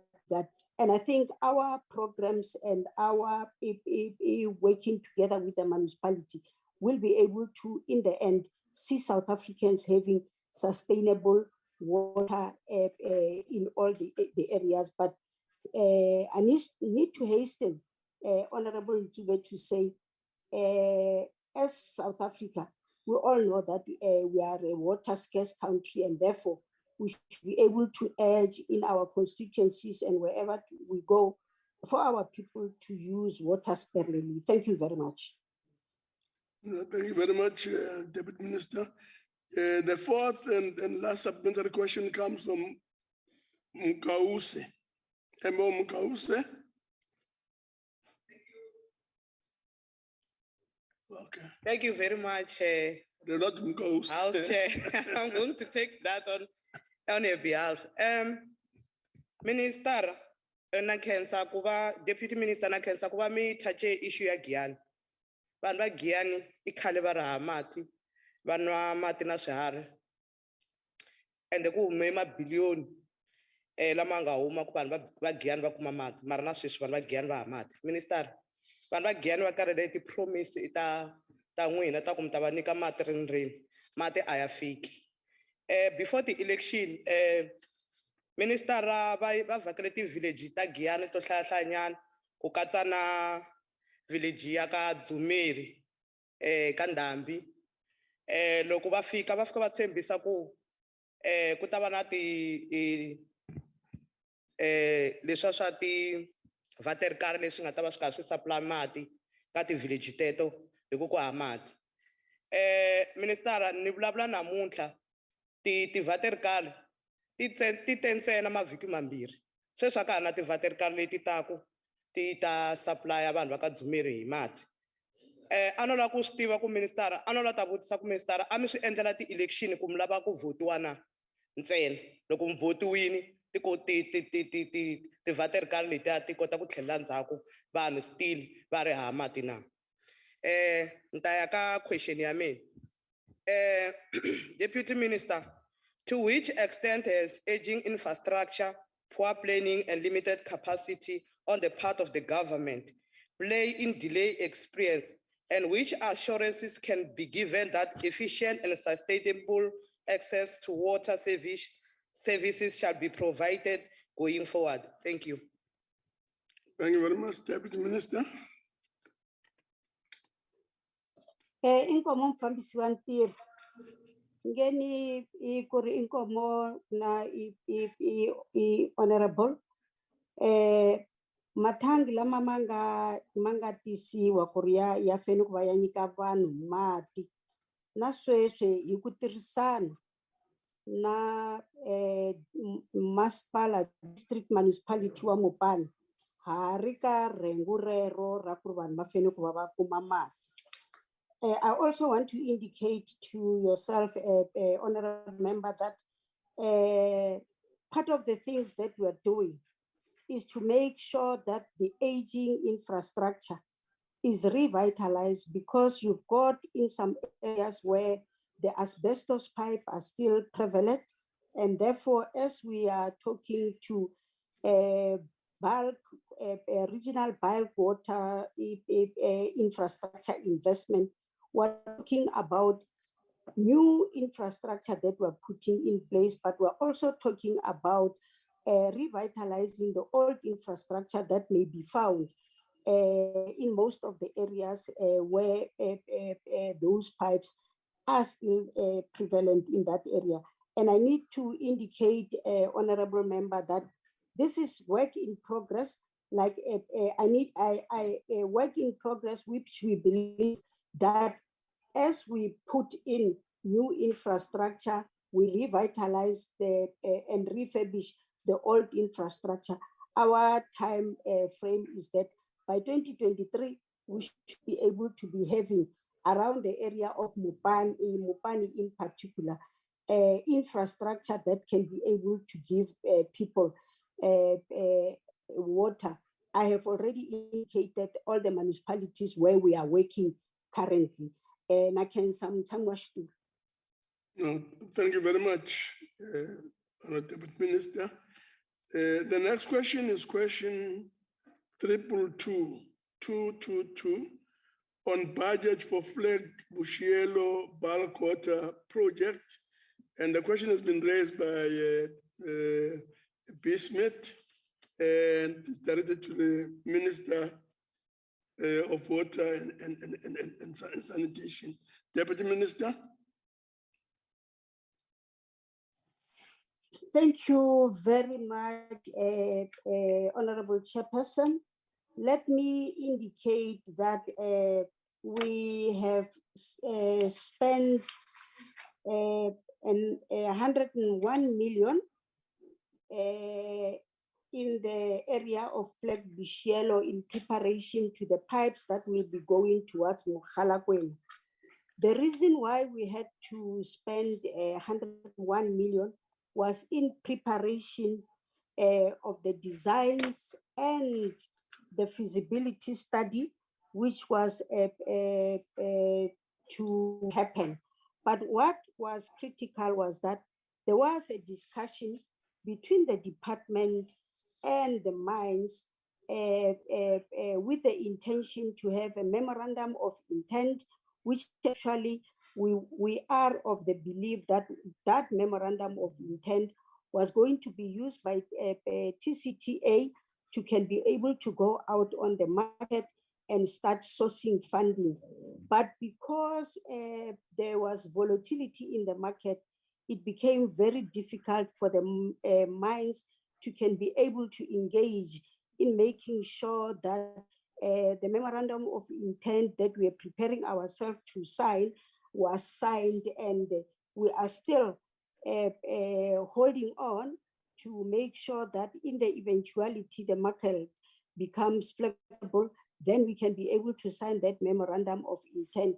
The 101 million which we have used, we believe that once the market is agreeable that we can be able to borrow funds, we definitely are going to start afresh in making sure that there are designs or making sure that there is feasibility. And I believe that, Honorable Member, our approach as the department was that in the end, once systems are in place, we will hit the ground running, make sure that there is water that comes from Flag Bushelo, goes to the municipality of Mogalakwena. I thank you, Chairperson. No, thank you very much. Let's then move on to the first supplementary question by F.B. Smith. Thank you, Honorable Deputy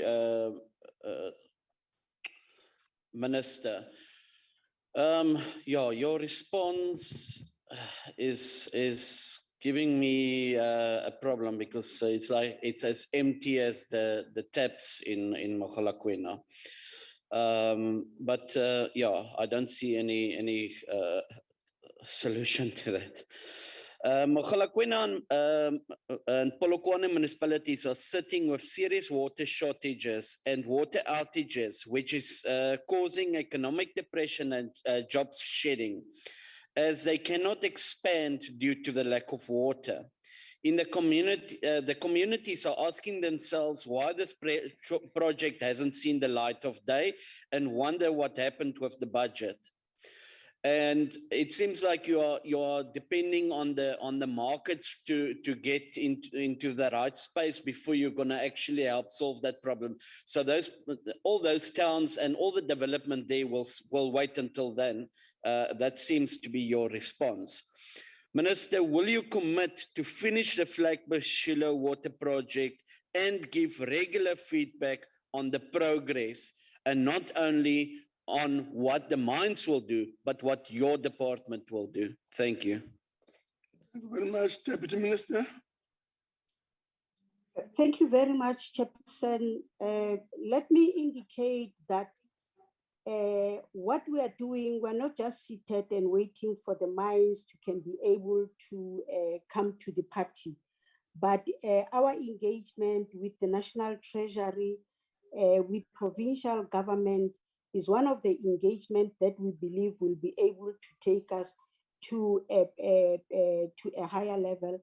We may not be able to say today, here now, we're going to be finalizing the project, but there are engagements that we have started since September, together with the Premier of Limpopo Province and the National Treasury, to make sure that the project, as has been indicated, doesn't wait for the memorandum of intent that was supposed to be signed between government and the mines in Mogalakwena. Thank you very much. Thank you very much. The second supplementary question comes from Honorable S. Shaik. Honorable Shaik. Thank you very much, Chairperson. And thank you, Honorable Deputy Minister, for your response. Deputy Minister, as you've indicated that 101 million has been spent on design work and tender documentation of feasibility studies, is it wise to incur such spending without having funding for the actual project? Thank you, Honorable Chair. Thank you very much. Deputy Minister.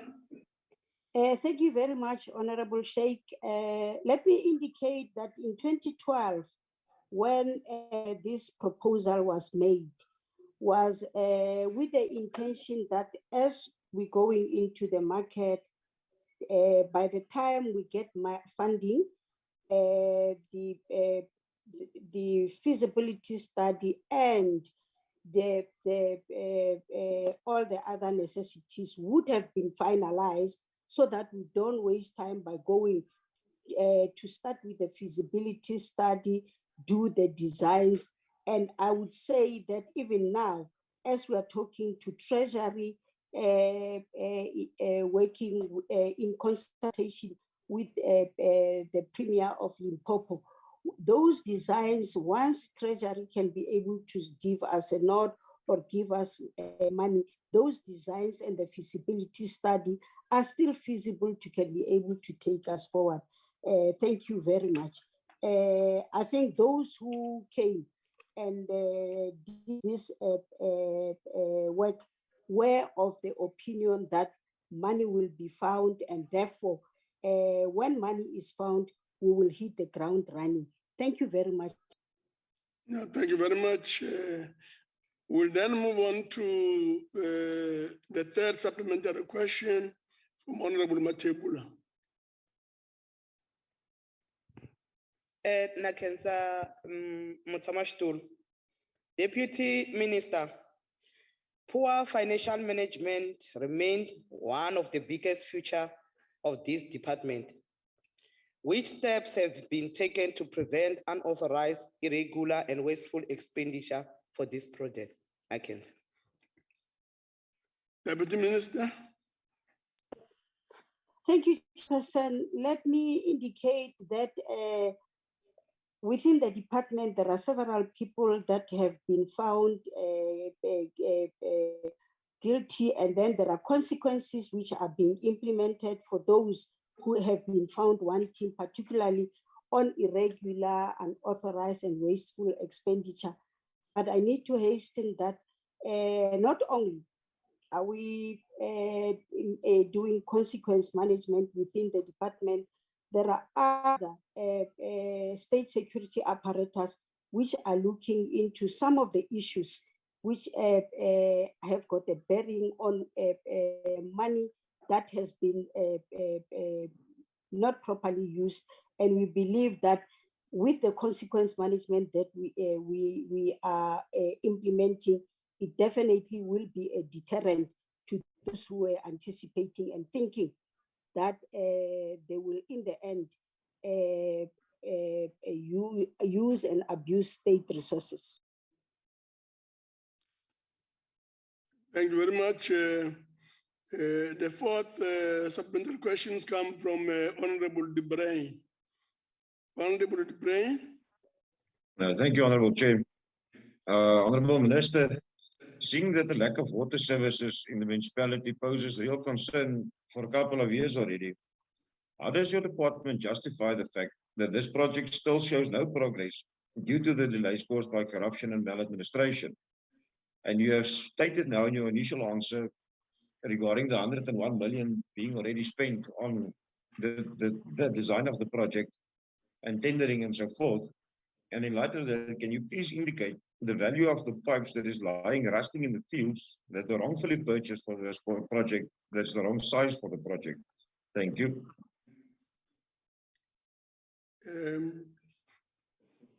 Thank you very much. The next question is question 233.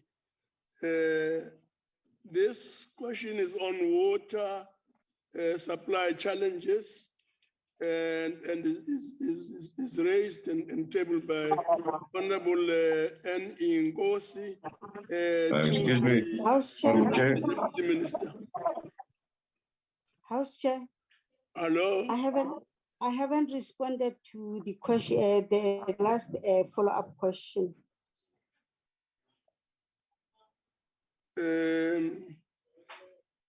Yeah, if you can just repeat that again.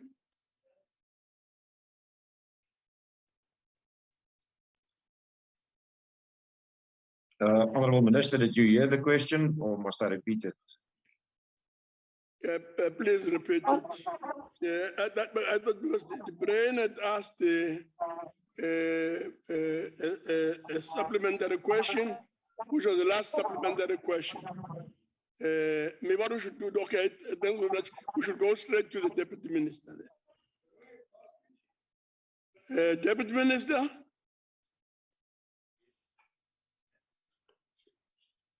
Thank you very much, House Chair. I I indicated, Mr. De Bruin, that there are several consequence management that we're taking, and there are other security apparatus that are looking into abuse and misuse of state resources. And we believe that even this one of 101 million, once it has been indicated that there has been misuse of resources, it definitely will be able to follow the same route, because we don't believe that state resources should be utilized in a manner that will not benefit the communities. Thank you, House Chair. Thank you very much. Can we then move on to question 233 on water supply challenges from Ingosi to the Deputy Minister. In this instance, was the Minister is not here. Deputy Minister. Thank you very much, Chairperson. Let me indicate that indeed the Department of Water is actively developing and implementing a water supply project throughout the country, but would want to specifically indicate that the shortage of water in Maluti Apofu is one of the things that we are looking into. I need to hasten to say that the Minister has been to Maluti Apofu several times to go and look into the challenges that are there. And currently, as we are speaking, we in Maluti Apofu, we've got in the next 3 years, we will be spending 264 million rand to make sure that the projects that have been identified by the municipality are definitely dealt with. But currently, there are water tankers which are supplying water to the people of Maluti Apofu. And I also want to indicate that there is a steering committee which is trying to look into the problems that are there in Maluti Apofu. And the problems ranges from the pipes that burst, power failure, and in critical, the vandalism of the pump station in a particular area. But we're also looking in operation and maintenance with reference to the available material that are there, so that we can be able to assist in the reparation of the pipes that are there. Sanitation is also one of the challenges that we are experiencing in that particular area, and we can indicate that there are dysfunctional wastewater treatment works that, working together with the municipality, we're trying to deal with the situation in Maluti Apofu. I thank you, Chairperson. Thank you very much. We'll then move on to the first supplementary question, Honorable Nkosi. Thank you very much, Honorable Chairperson. Thank you, Deputy Minister, for your detailed response to my question. My follow-up question is, what is the government doing to combat the theft and vandalizing of new and refurbished water supply infrastructure? I thank you, Honorable Chair. Thank you very much, Deputy Minister. Thank you very much, Honorable Nkosi. Let me indicate that working together with Maluti Apofu and the Department of Coxta, we are looking into several issues that we believe will be able to assist that there are no vandalism of the pipes. I have already indicated that there is a steering committee, and this steering committee is looking into issues of security in that particular area, focusing on the sanitation infrastructure and water infrastructure in that particular area. And we believe that the municipality has already started sourcing the private securities so that they can be able to assist in the protection of the infrastructure that we are revitalizing in that particular area. And we are anticipating that the task teams and the steering committees that are there will be able to assist in making sure that the people of Maluti Apofung don't get a road deal, but their assets are protected and protected by not only the security that has been hired by the municipality, but even at large by the community of Maluti Apofung. Thank you very much. Thank you very much. The second supplementary question comes from Honorable Zanda Mela. Honorable Zanda Mela. Oh, thank you, Chairperson. Deputy Minister, Maluti Apofung continues to experience challenges with water provision. The proposed intervention by the national government is only expected to be completed in 2024. Now, Deputy Minister, which measures are in place to provide water in the interim? Thank you, Chair. Deputy Minister. Thank you very much, Honorable. Thank you very much, Chairperson. I had already indicated that there are water tankers that have already been identified that will, in the meantime, assist the people of Maluti Apofung with water, whilst we are dealing with the long-term provision of water and long-term dealing with the sanitation of Maluti Apofung. I thank you, Chairperson. Thank you very much. The third supplementary question from Honorable Ntube. Thanks, Chairperson. I think the Deputy Minister has partly answered my question. However, Chairperson, as a resident of Free State, having know the realities that our people live under in Maluti Apofung, they are really in dire, Chairperson. Our people have not been having water for years now. We want to check with the Deputy Minister because I think last year and 2019, we did ask the Deputy President to take particularly the people of Maluti Apofung into confidence to say, when will they have a water on their taps? So that at least we know that at a certain time, at a certain period, we as the people of Free State, particularly those of Maluti Apofung, will have a clean water. Thanks, Chair. Thank you very much, Deputy Minister. Thank you very much, Honorable. Let me indicate that the task teams that are there, the steering committees that are there in Maluti Apofung, not only are they focusing on matters of security, but they are also focusing in making sure that there is water which is supplied by tankers, but at the center is to make sure that when investment is being made, it doesn't get vandalized.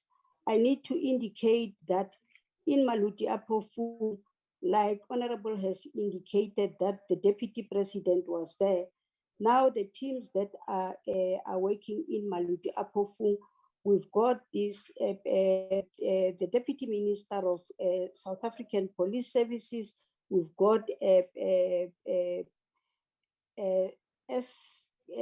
state security, ourselves as the water and sanitation, Department of COGTA, and the Department of Minerals and Energy, because the magnitude of the challenges that are there in Maluti Apofung warrants that as we're dealing with the district development model, we need to zoom into where the challenges are so that we can be able to deal with the challenges.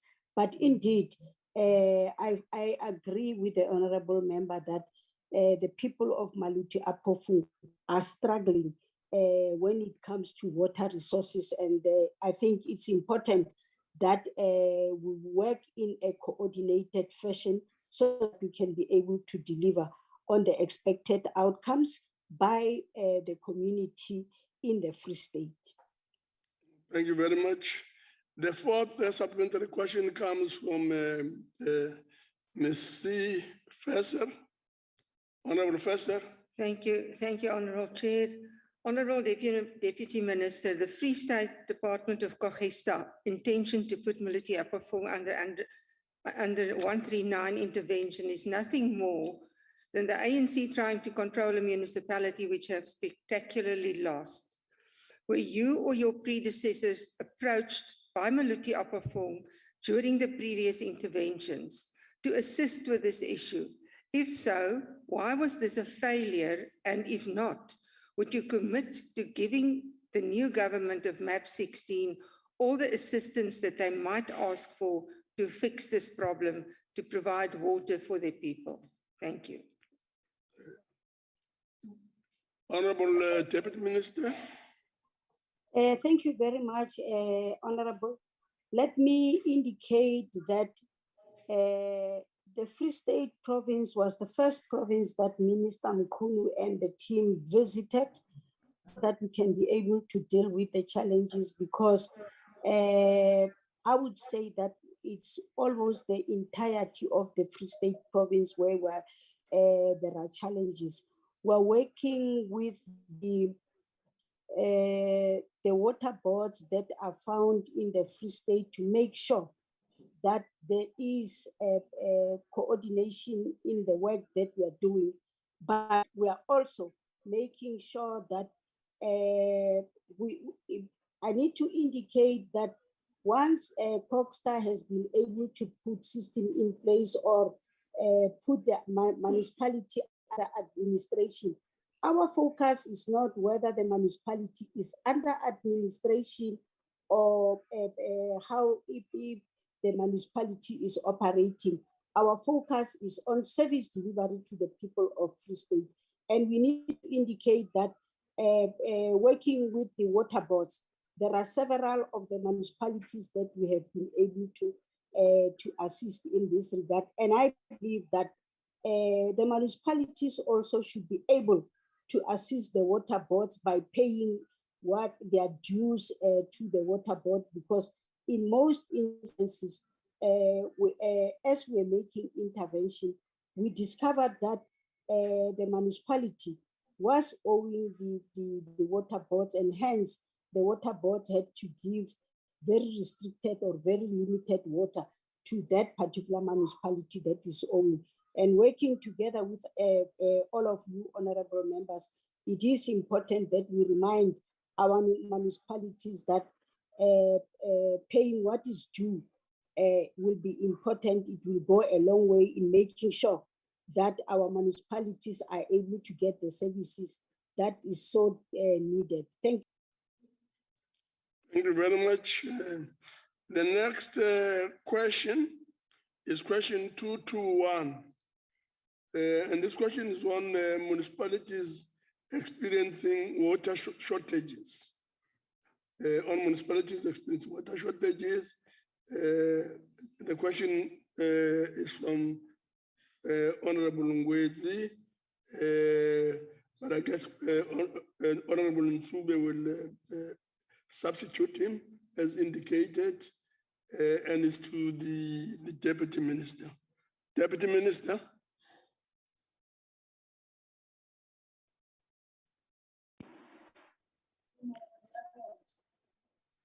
Thank you very much, Chairperson. For this financial year, Chairperson, the department is implementing projects in all the provinces.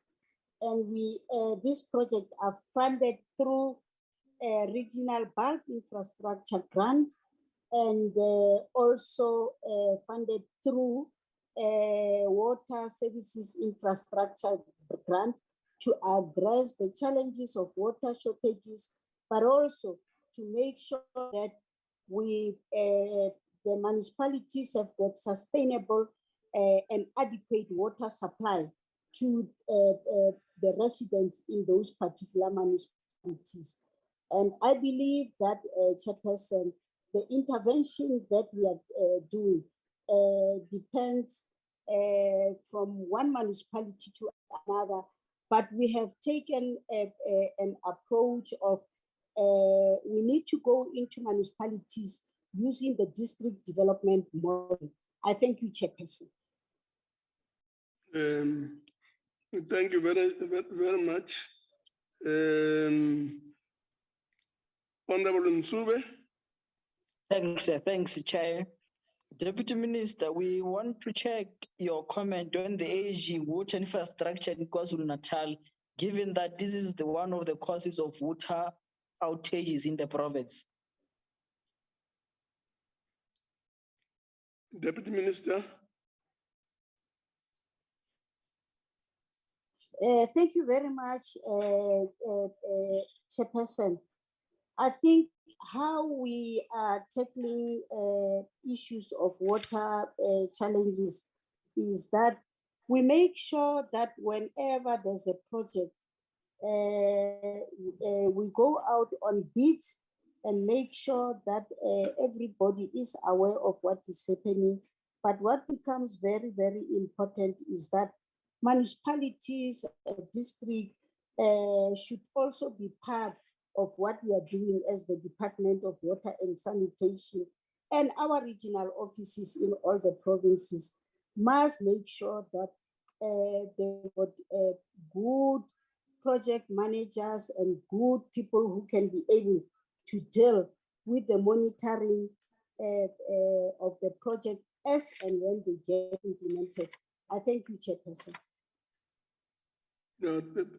Thank you very much. The first supplementary question is from Honorable De Bruin.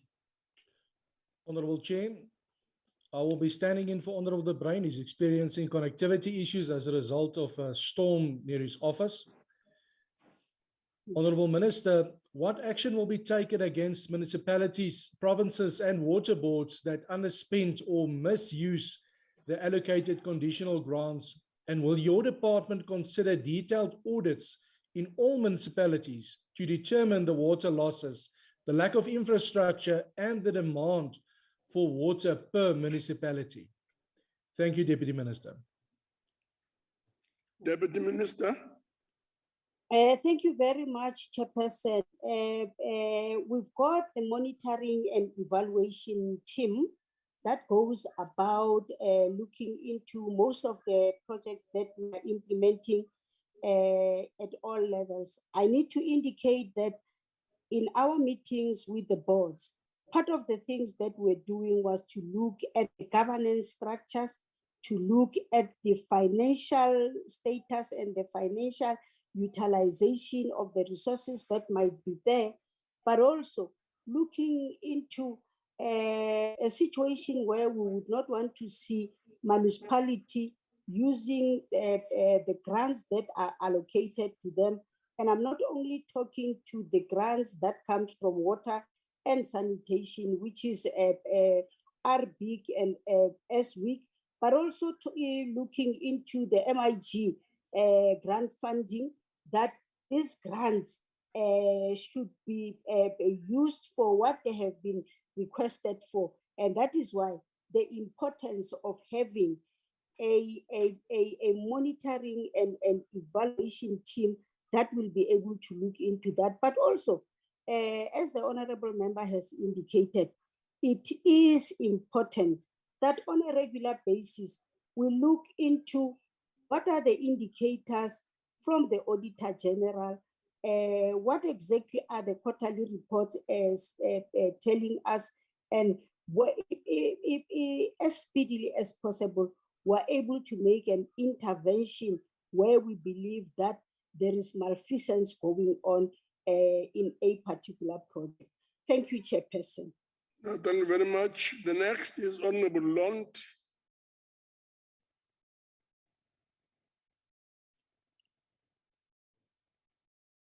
Please proceed. Thank you, Honorable Deputy Minister. Across numerous municipalities, right across the country, there are signs of collapse of water services in failing infrastructure, the non-payment for these water services, the mismanagement and corruption, all of which compromise the operation and the maintenance of the water systems. Minister, when it comes to failing infrastructure, there is an example of the Klip Heuwel Dam just outside Mossel Bay.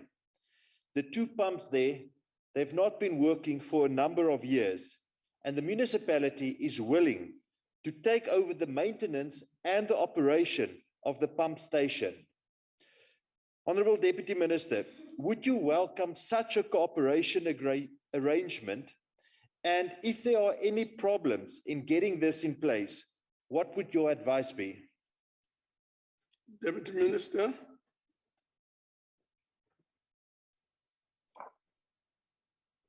Thank you very much, Chairperson. I would say the fortunate thing was that last week we were working in the province of the Western Cape, and this has been highlighted to us, and the regional offices in the Western Cape are taking this matter up. But holistically speaking, the infrastructure that is collapsing, part of the things that we are impressing upon the municipalities is that when there is a infrastructure grant allocated, one, proceed with the new infrastructure, but also give a particular percentage to and invest in the dilapidated infrastructure, which actually needs to be refurbished, so that as you go ahead in making sure that you give water to other people, you are also refurbishing the infrastructure that needs to be refurbished. I thank you, Chairperson. Thank you very much. The last supplementary question is from Honorable Mkiva. Honorable Mkiva. Thank you, Chairperson, for that. And I just want to, because my network has been very bad where I'm at, to ask the Deputy Minister that water has been one of the major issues raised by our communities during the local government period, election period. Does the department have any mechanisms in place to ensure that corruption is not affecting the ability of government to provide water to the people? Because this has been a very fundamental question, and therefore it would be good if we can hear from the Minister on this question. Thank you. Thank you, Chair. Deputy Minister. Thank you very much, Chairperson, and thank you very much, Honorable Mkiva. I believe that issues that have been raised by communities, and in particular, during the local government elections, we had a number of challenges which communities were raising, from corruption to sometimes inability of government to can be able to provide water and to finish the projects on time, and many other issues that we had. And our belief is that once the municipality has got funding, they should be able to use that the funds in relation to what the funds has been requested for.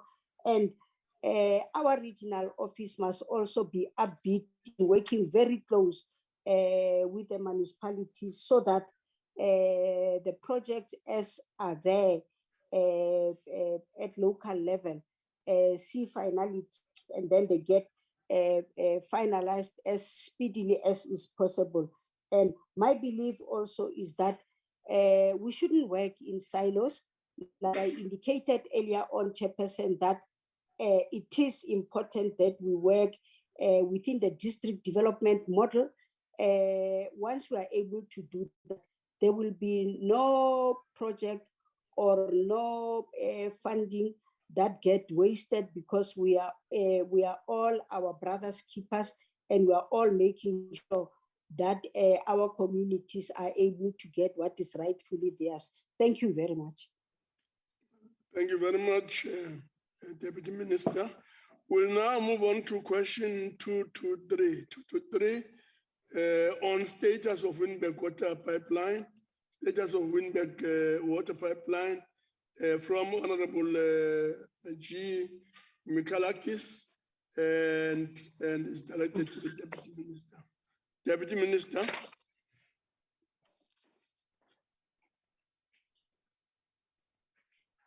Thank you very much, Chairperson.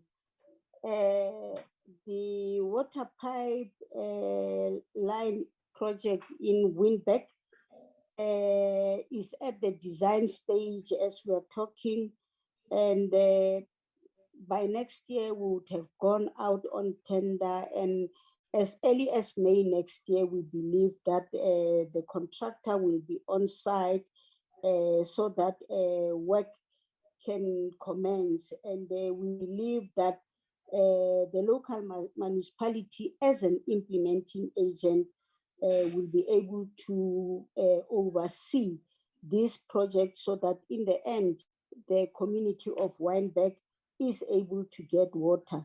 We are anticipating that this project will be finalized by 2023. Thank you, Chairperson. Thank you very much. First supplementary question comes from Honorable Mikalakis. Thank you, Honorable Chairperson. Honorable Deputy Minister, thank you for that response. The information that I have about the water pipeline is that the previous contractor was removed from the project and a new contractor was appointed without the proper tender process that was followed. The new contractor is from the MM's hometown of Pietermaritzburg and apparently from a company in which Dudu Mnyeni was previously involved. What I would like from the Deputy Minister is a commitment. Would the Deputy Minister commit to investigating the awarding of the contract to the new contractor before any of these funds get paid over? Thank you very much, Chair. Deputy Minister. Thank you, Chairperson. I think the question is straightforward to investigate the tender. I definitely, Honorable Mikalakis, would do that. Thank you very much. Thank you very much. Chairperson, I also thank you, Chairperson, pardon me, if Honorable can be able to give me the details so that we are able to investigate, knowing where and how are we going to, who are we investigating? Thank you, Chairperson. Okay. No, thank you very much. Second supplementary question comes from Honorable Bartlett. Honorable Bartlett. Can I take the question for Honorable Bartlett? Okay. She has attended the funeral of her sister's grandchild. Okay, let's proceed. Thank you very much, Honorable Chair. And thank you, Honorable Deputy Minister. My question is that, Honorable Deputy Minister, I would like to check that will the completion of the Windberg water pipeline project resolve the challenges of water in Windberg? Thank you very much, Honorable Chair. Thank you very much, Honorable Deputy Minister. Thank you very much, Chairperson. Let me indicate that I want to indicate, Chairperson, that in every area where we go, our intention is not to exacerbate the situation in that particular area, but to make sure that the program and the project that we're dealing with assist the communities in alleviating the challenges. Yes, Honorable Member, the project will be able to assist the people of Masilonyane municipality, local municipality, in that we believe that there will be several reservoirs that will be built in that particular municipality, and reticulation will definitely improve. once the bulk pipeline has been implemented. Thank you, Chair. Thank you very much. The next supplementary question, the third supplementary question is from Honorable Zandamela. Honorable Zandamela. No, thanks, sorry. Thanks, Chairperson. Deputy Minister, the unavailability of clean drinking water in Windberg remains a major concern. Has the department done an investigation to the project, as the project has since been stalled and the amount spent on the project, they are not adding up? And Deputy Minister, the people from that municipality, they are still receiving water from the Jojo tanks. Thank you, Chairperson. Deputy Minister.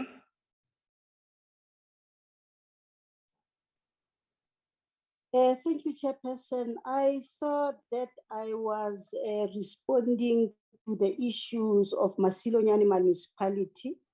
Be that as it may,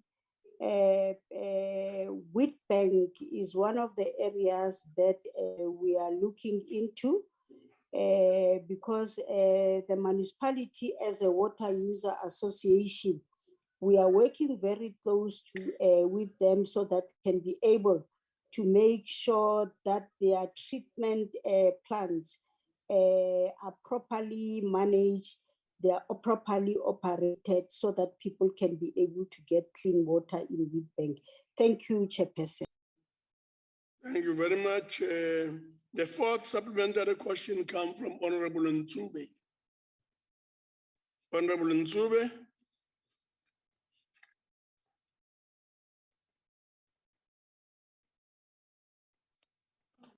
Thank you very much, Honorable Chairperson of the Council. Honorable Deputy Minister, in light of municipalities that have a long-standing problem in accessing clean drinking water, whether the Deputy Minister has a budget in the next financial year to resolve these challenges. Thank you very much, Honorable Chairperson. Deputy Minister. Thank you very much, Honorable. Thank you very much, Chairperson. Working with the water users associations, we are on a venture of making sure that many of the municipalities which are not getting clean drinking water, we working together so that they can be able to have properly treated water, so that we avert situations where people can get sick because of the non-clean drinkable water. And I believe that our strengthening the ties between ourselves and the Water Users Association, it definitely will go a long way in making sure that we get clean drinking water to the communities. As it is now, there are several areas where there are boreholes which are being made and reservoirs which actually can be able to accommodate the water from the boreholes. We're working very close to those that may be having treatment plants which are not functioning properly. But at the center, we're making sure that we supply bulk water to most of the areas that may not necessarily be having bulk water in this regard. But we're not doing this alone. We're doing it with the Water Users Association and other municipalities in this regard. Thank you very much, Deputy Minister. The last question is question 234. And this question is on plans to assist and or address governance and or management of water infrastructure and or resources. Plans to assist and or address governance and or management of water infrastructure and or resources. This question is from Honorable Mtetwa and it's directed to the Deputy Minister. Deputy Minister. Thank you very much, Chairperson. Thank you very much, Honorable Mtetwa, for the question. I need to indicate that we are on a regular basis engaging with the water boards, and our major engagement with the water boards is to look at the governance issues in the water boards, look at the financial viabilities, accountability, infrastructure maintenance, and the broader service delivery issues in line with the maintenance of the infrastructure that is there.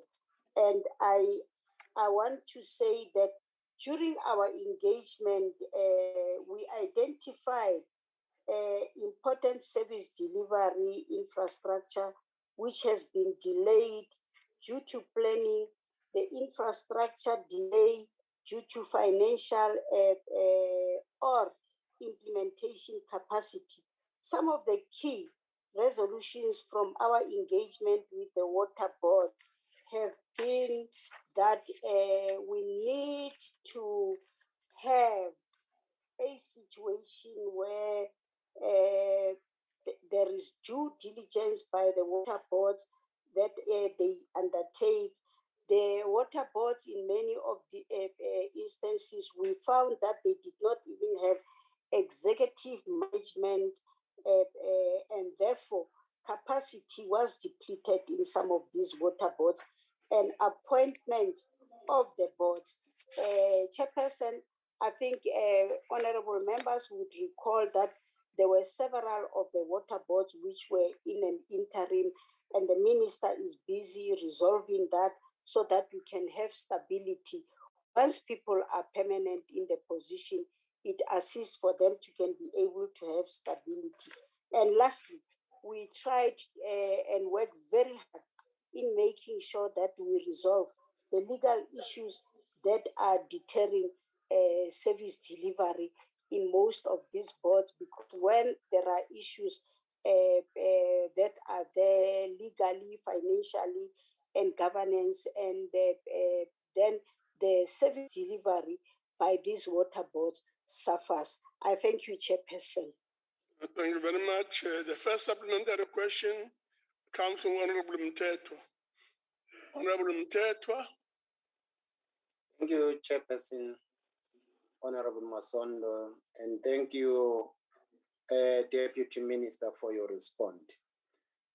Minister, in your previous answer, you mentioned that the Minister and the department have been visiting so far 6 provinces, and they have identified challenges that are currently being addressed there.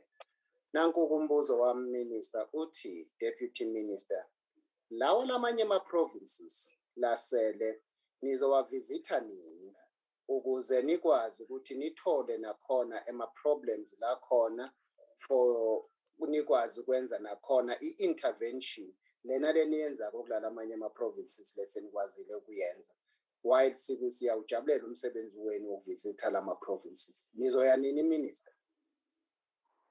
Deputy Minister.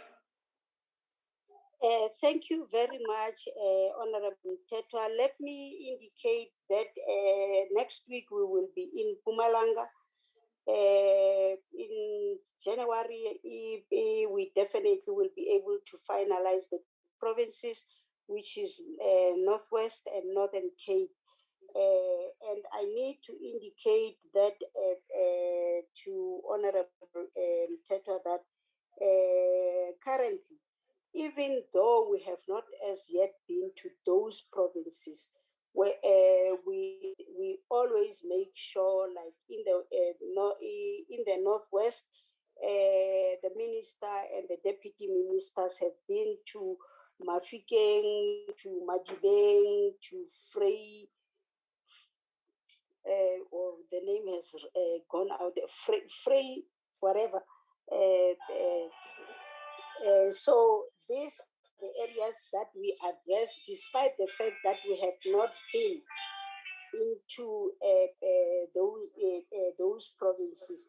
But our visit to the province is to make sure that we intervene and we make decisive intervention in everything. We definitely believe that our intervention, at least, we're starting to see things gelling.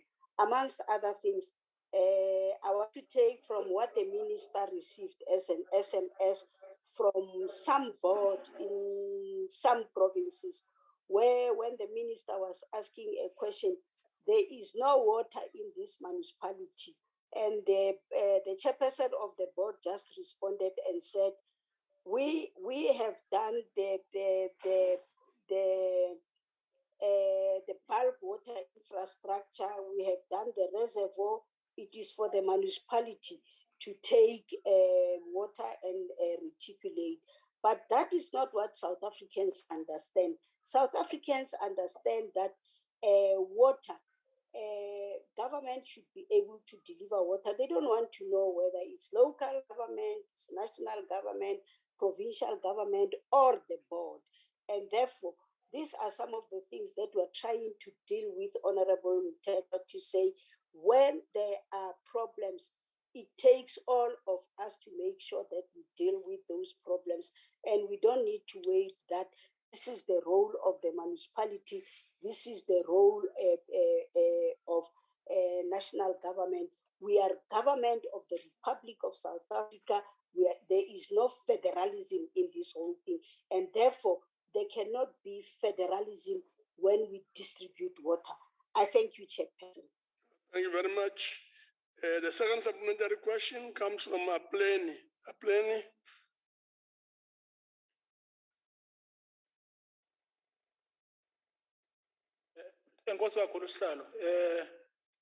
I'm sure the minister would agree with me that the previous minister had caused many problems between the department and the water boards, as was the case in the Amatola Water Board, which had spilled out to courts. And this department lost some of those cases, which the previous minister stubbornly pursued.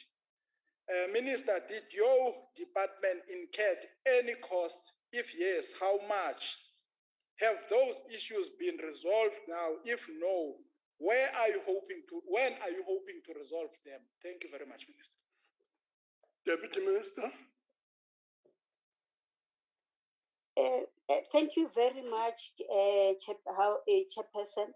Let me indicate to the honorable member that I will definitely not off the cuff be able to say this is the amount of the cost that we have been able to incur, but I need to indicate that where there were cases that were in court, in many instances, the minister, Minister Mkhunu, chose not to contest those cases that were in court. And we are moving forward because I need to also indicate that ours is not to find ourselves being the department of court all the time being in court, but our focus is on service delivery. And hence, the important thing for us has always been where we can, let's focus on service delivery.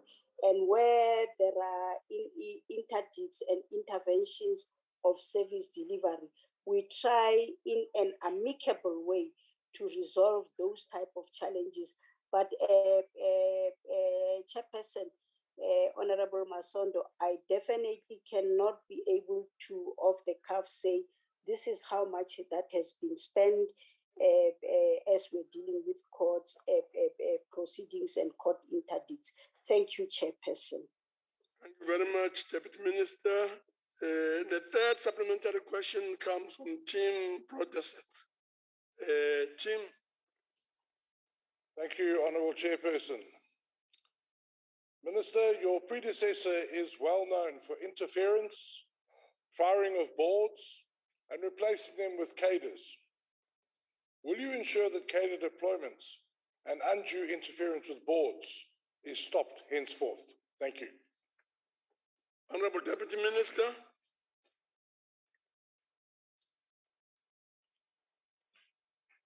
Thank you, Chairperson. Minister Mkhunu has always maintained that we need the boards that are up to the task and the boards that can be able to deliver services, the boards that can be able to live up to their due diligence, and of course, that will be able to look and preserve the finances, but critical to make sure that the infrastructure that is yearned for by the South Africans is implemented. And therefore, I wouldn't want to engage myself, honorable member, into the issues of if a cadre has got what it takes to can be able to go into what the minister has termed, because all the boards get advertised, and it's not a secret that will be done by the minister. The boards that are advertised, any other person has got the right to can be able to be nominated to go and serve into that board, a cadre or whatever, as long as you've got what it takes as per advertisement, you definitely will be able to be part of that board, because we believe you will add value into what South Africans are looking for in terms of delivery of the services. I thank you. Thank you very much. The fourth and last supplementary question comes from Honorable Debray. Thank you, Honorable Chair. Honorable Brain is still without reception. The Toy will be posing the question. Honorable Deputy Minister, seeing as water boards are state-owned entities, it's absurd to think that the state can cut its own water supply, as was the case on numerous occasions in the past few years. 2 weeks ago in Mangaung, this happened, either due to non-payment or some other ultimatum. Will your department please reevaluate the management of bulk water infrastructure and the roles of water boards who manages this infrastructure, and also reevaluate the engagements between the department, municipalities, and the water boards to serve in the best interest of paying citizens? Thank you, Deputy Minister. Thank you very much, Deputy Minister. Thank you very much, Chairperson. Let me indicate that earlier on I spoke to collaboration, coordination, and working together between the boards, the municipalities, and the department in this instance.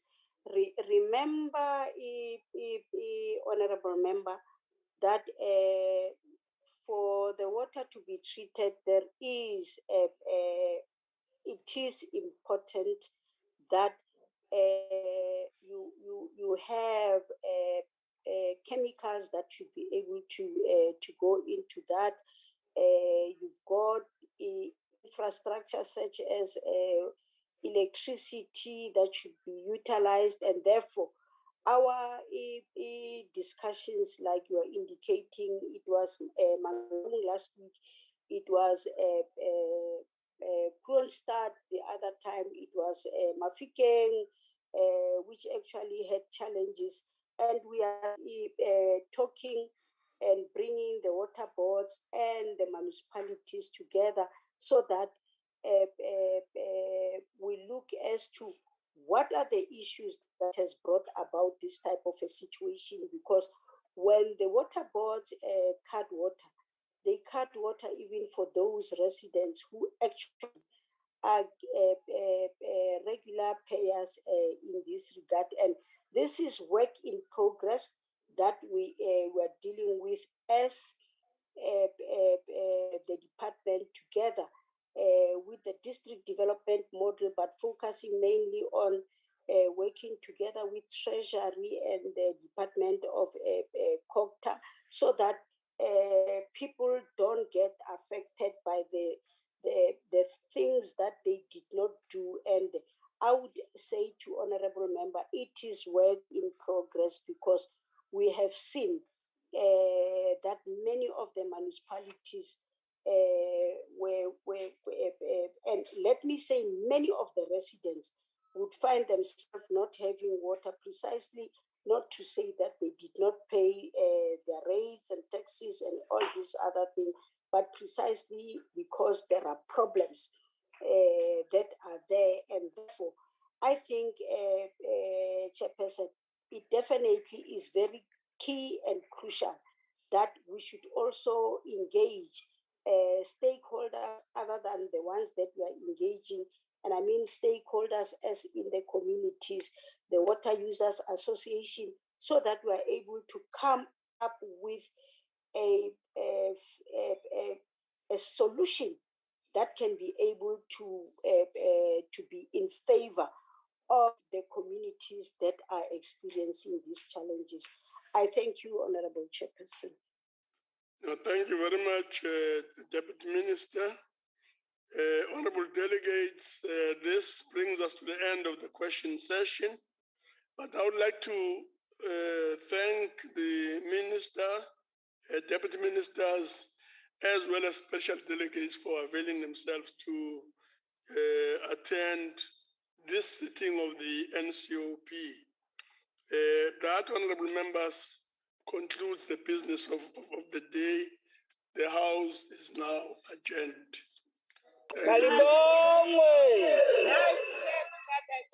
Igama lamakhosikazi.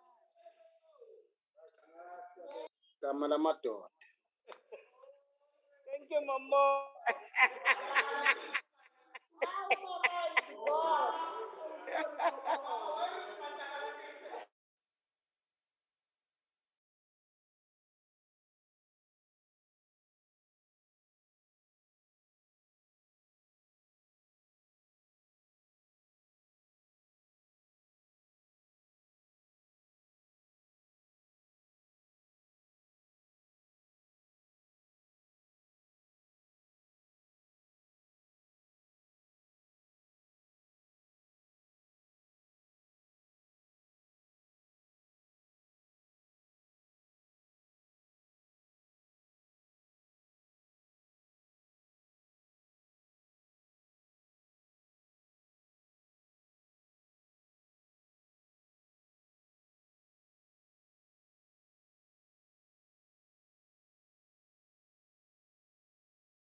Good afternoon, colleagues.